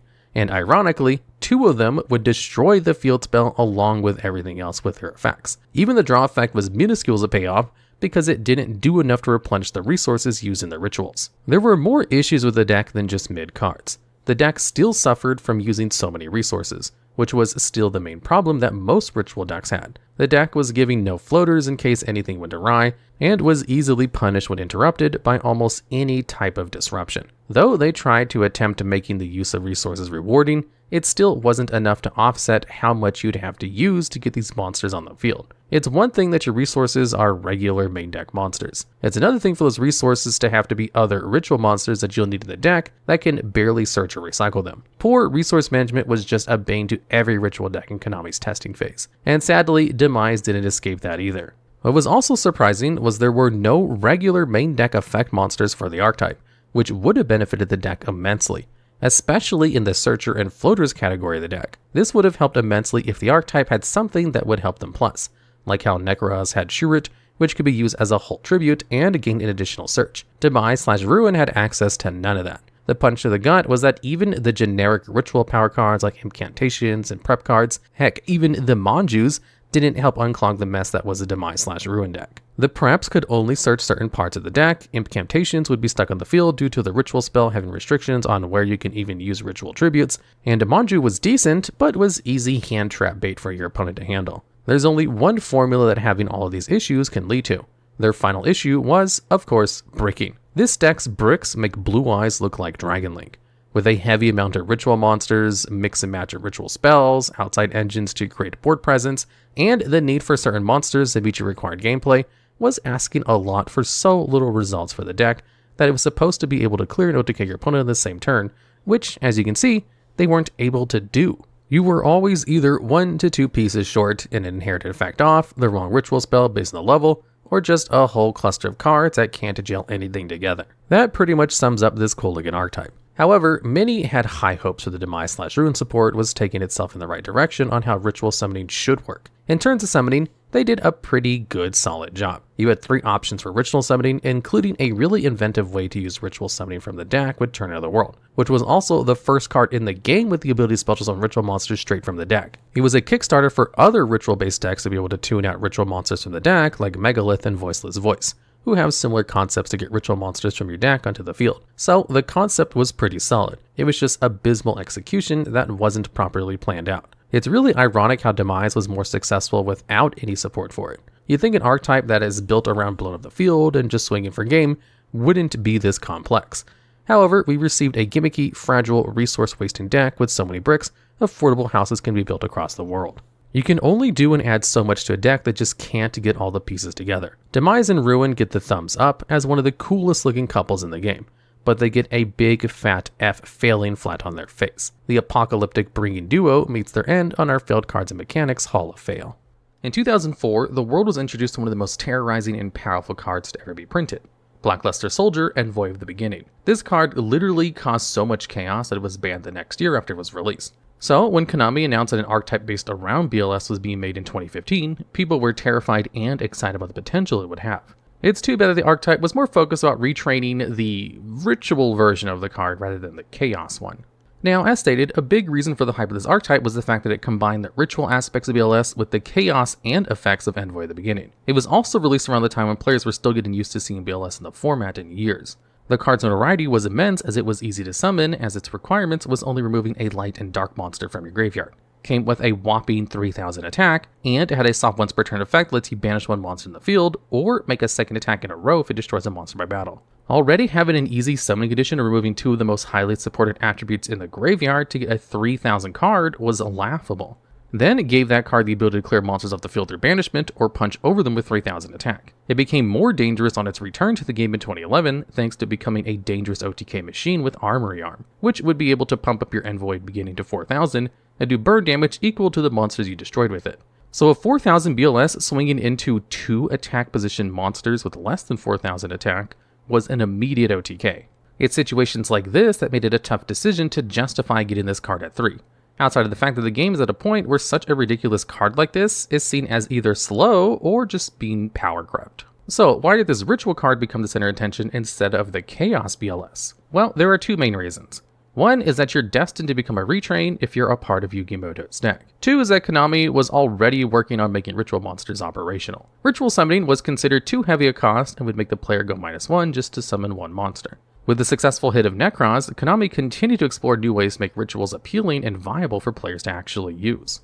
The first bit of new BLS support appeared in Shonen Jump promo card of July 2014, Blackluster Soldier, Envoy of Evening Twilight, which was a level 8 warrior with the same stats as Envoy of the Beginning, and was also treated as a light monster. Unlike BLS, it must be special summoned by removing all light or dark monsters from your graveyard, while you have an equal number of both. When it's special summoned, it can either gain one of 2 effects. If it banished all light monsters, target one monster in the field and banish it. If it banished all dark monsters, banish one card from your opponent's hand face down until your opponent's end phase.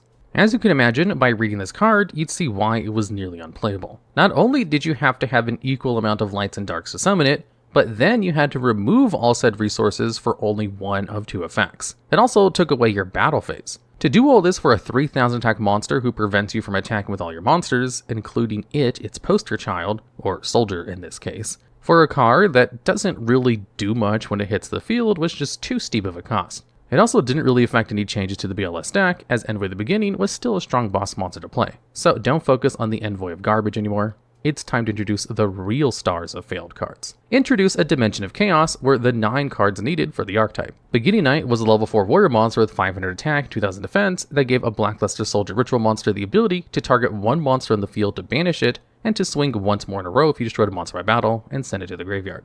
If Beginning Knight is banished from your graveyard, you can add 1 ritual spell card from your deck to your hand. Evening Twilight Knight was also a level 4 warrior that gave the same abilities to a Blackluster Soldier monster when it was used for its ritual summoning. It gains the ability to target 1 card in the field and banish it, and could also banish 1 card from your opponent's hand face down until the end phase. When Evening Twilight is banished from the grave, you can search a ritual monster from your deck to your hand. Charging Guy the Fierce Knight is the next monster. It's a level 7 warrior with 2300 attack and 2100 defense.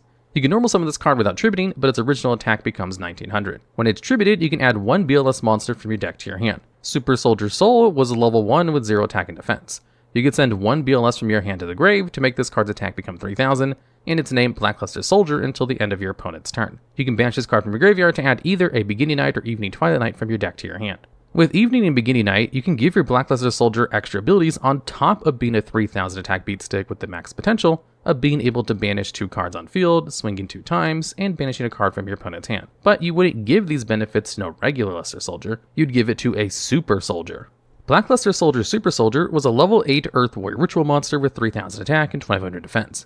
You can ritual summon it with a Super Soldier ritual, and when it destroys a monster by battle and sends it to the grave, you can inflict damage upon equal to the destroyed monster's attack. If this card is destroyed in your possession by your opponent by battle or card effect and sent to the graveyard, you can special summon one Gaia the Fierce Knight monster from your hand, deck, or graveyard. Super Soldier Ritual was a ritual spell that could special summon any BLS monster by attributing monsters whose levels equal exactly 8. You can also banish this card during your main phase, except on the turn it's sent to the graveyard, alongside one light and one dark monster to special summon one BLS ritual monster from your hand, ignoring its summoning conditions. Gateway of Chaos was their field spell. On activation, you can add one BLS ritual monster from your deck to your hand. Every time a monster card is sent to the graveyard, you can place one spell counter on this card. You can remove 3 counters to add a ritual spell from your deck to your hand once per turn. Super Soldier Rebirth kicks off with traps. You can target a BLS monster you control and send it to the graveyard to special summon a BLS monster from your hand, ignoring its summoning conditions. During the main phase, except the turn this card is sent to the graveyard, you can banish this card to target a BLS monster in your graveyard and add it to your hand. Finally, Super Soldier Shield is a counter trap which can negate the activation of any spell, trap, or monster effect that targets a BLS monster you control and destroy it. If this card's in your grave, you can remove one spell counter to your side of the field and reset this card back face down to your side of the field, but banish it when it leaves the field. While not optimal, many recognize the playstyle of BLS as fun. As ritual summoning Super Soldier was a rewarding aspect, knowing that you gain extra effects by attributing your level 4 knights, which gained you benefits of removal, being able to dispose of up to 3 of your opponent's cards, and get an extra swing of the monster that now came with the built-in armory arm effect. From there on, it goes downhill. While they were solid support, none of it was protecting BLS except shield, and that wasn't even enough as it only protected against cards that target and was completely useless against any effects which didn't need to target at all. The second issue was the strict requirement of the new ritual spell. Super Soldier Ritual needing you to have exactly 8 for the ritual summon made it difficult to summon Super Soldiers since you couldn't go over the amount. So if you were hoping to summon BLS Ritual with a charging Gaia and a level 4 Knight, the plan was almost immediately sniped because the spells allowed no flexibility or adjustment. It's either Gaia plus Soul or 2 level 4 Knights. To make things even worse, it was almost mandatory that you have to make your ritual with the level 4 Knights, as the other route will either leave you with a plain level 8 Beatstick, or a level 8 Beatstick that floats into a single charging Gaia. Also, poor searching played a heavy factor in the deck. Getting the mini Knights was near luck outside of drawing them, and the deck had no direct search. Rhoda was your best chance, but you'd also have to get lucky since Rhoda was still at 1 at this time. They also had issues running conventional ritual support cards as well. Preparation of Rites wasn't conventional since you could only fetch level 7s or lowers. And pre-preparation of Rites could only fetch the original BLS Ritual and Blackluster Soldier Ritual, since Super Soldier Ritual couldn't be searched as it stated any BLS Ritual monster and not Blackluster Soldier specifically. Your boss monster was also geared for going second. This left you with almost no plays going first and no way to interact with your opponent, leaving your boards breakable and easy to deal with. This deck had too many holes and was too slow to be played at a high level at the time of its release, even with the back end of Envoy at the beginning. The deck was also seen as more of a deck you'd use with your locals for fun. That didn't stop Konami from printing continuous support for it, as we saw later in the 2016 set, Breaker of Shadows. Blackluster Soldier Sacred Soldier was a level 8 light warrior with 3000 attack and 2500 defense. If this card was normal or special, you can target 1 light or dark monster that's banished and 1 card your opponent controls. Return the banished target to the grave, and then banish your opponent's card. When this card destroys a monster by battle, you can add a level 7 or lower warrior monster from your graveyard to your hand. Horizon, Gaia the Fierce Knight, was a level 7 dark warrior monster that can be normal summon without tribute if your opponent controls more monsters than you do. If this card is tributed, you can special summon a BLS monster from your hand or graveyard. If this card's in your grave, you can banish this card as one of the required tributes for the ritual summon of a BLS monster. These 2 cards didn't see play due to the overwhelming popularity of ritual summoning with the level 4 Knights, as the build was more powerful and consistent and was better without having to use the Gaia monsters. On top of the playstyle, these cards were considered cloggy and bricks. Sacred Soldier had no way of bringing itself out quickly, needing another effect or to be tribute summoned to get to the field. The deck had options like Rebirth and Horizon to play, but the setup was super slow for the Super Soldier deck. So instead of getting something to improve the engine, they gained another inconsistent slug. However, that wouldn't last long, as the deck got a very powerful card in the next set, Raging Tempest. Super Soldier Synthesis was a new ritual spell that could ritual summon any BLS ritual monster by using 1 light and 1 dark monster, one from your hand and the other from the deck to the graveyard, whose levels equal exactly 8. This was a fantastic ritual for the deck, as now you didn't need to have both level 4 monsters in your hand and you could do the ritual summon without having to search out 2 cards. You'd also still gain the abilities from the mini knights, as they weren't required to be tributed for ritual summoning, but used for the ritual summon of a BLS monster only. To make it even better is the fact that the monsters could also ritual summon them from the graveyard. Then use the 2 monsters sent to the grave as fodder for BLS Envoy at the beginning, and then search another set of ritual spells and monsters via the mini knight search effects. The next card introduced was Envoy of Chaos, a level 4 dark monster with 1500 attack and defense. During the battle phase, you can discard this card and target one BLS or Gaia the Fierce Knight monster and give it 1500 attack until the end of the turn. And any monster it battles has their attack become the original attack during damage calculation. During the end phase, you can banish one light and one dark monster from your grave to add this card back to your hand. Finally, Beginning of Heaven and Earth was their newest trap card that lets you reveal 3 word type monsters from your deck, including a BLS or Gaia the Fierce Knight monster to your opponent. Your opponent randomly selects one, and if it's a BLS or Gaia the Fierce Knight monster, add it to your hand and send the rest to the graveyard. If not, send them all to the graveyard. Envoy of Chaos helped towards the game plan of making sure a super-powered Super Soldier could OTK. With Synthesis making it easy to get both Knight's abilities, there was no issue guaranteeing that you'd have your Super Soldier having the abilities to swing twice. With Envoy of Chaos boosting to 1500 and the burn effect of Super Soldier, you'd have the potential to do 9,000 points of damage through the battle and burn. However, BLS was still vulnerable to your opponent's card effects, as the deck still had no protection when swinging or if your opponent could remove BLS from the field before the battle phase. By the time this deck got more consistent cards to compete, the format was already in a state of quick effect cards and hand traps, a guaranteed pain in the armor for this archetype. This deck became more of a glass cannon that could not respond to your opponent's effects.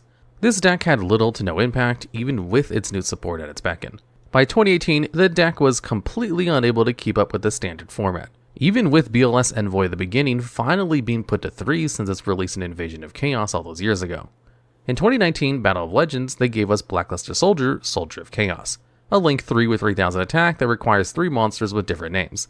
And if you use a level 7 or higher monster to make it, it can't be targeted by card effects, and your opponent can't destroy it by card effects. When it destroys a monster by battle, you can activate one of 3 effects, where you can have this card gain a permanent 1500 attack boost, be able to make a second attack during your next turn, or banish one card on the field. This card sees play even today because it's a generic Link 3. In today's game, getting 3 monsters on field is easy since most combo decks can spam monsters and even produce tokens. Trading in 3 monsters for a 3000 attack monster that can banish a card and gain attack is a steal since many Link monsters with 3000 plus attack either take more material, specific material, or Link climbing to make. The only downside of the card is that it wasn't really made just for BLS. It was generic and doesn't really help the clearly ritual-focused deck.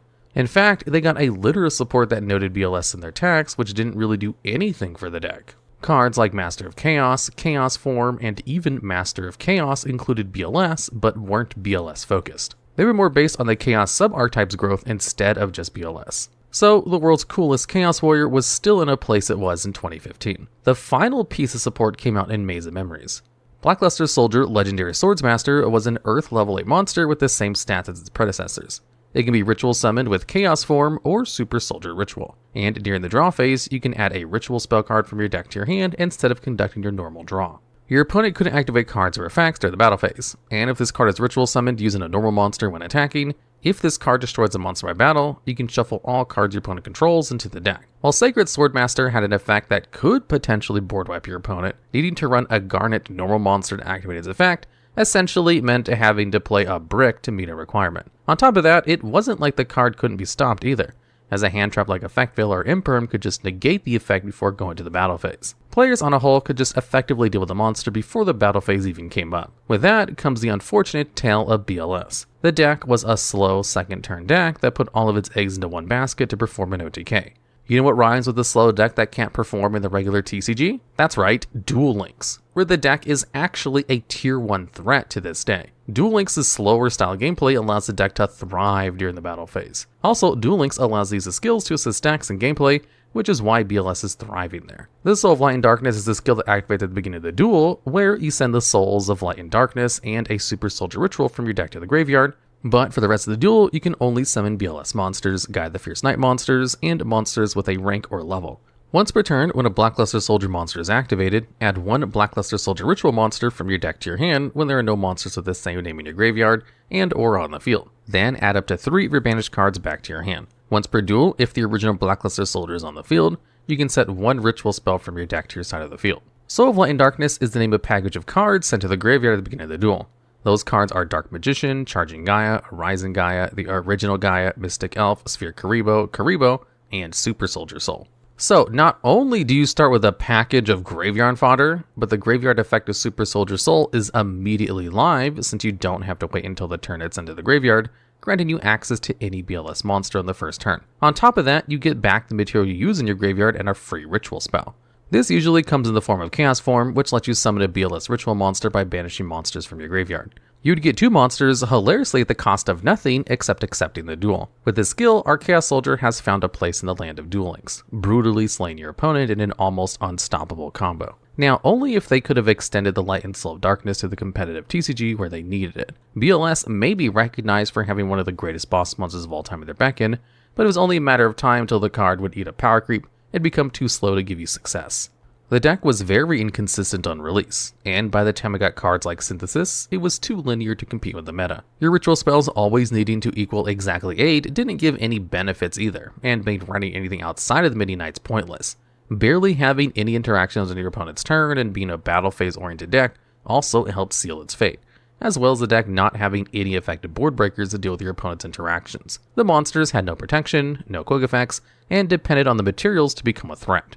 The days of just being beefy with no protection just don't cut it anymore. Hopefully, we'll see BLS get the right amount of support it needs to thrive in this day and age, as it's honestly one of Yugi's coolest monsters. If Gen X could get forgiven, why not one of the coolest Chaos monsters ever printed? Fingers crossed that we'll get that support soon so BLS can be as he once was. A terrifying force that made us wonder, why did Konami print this card again?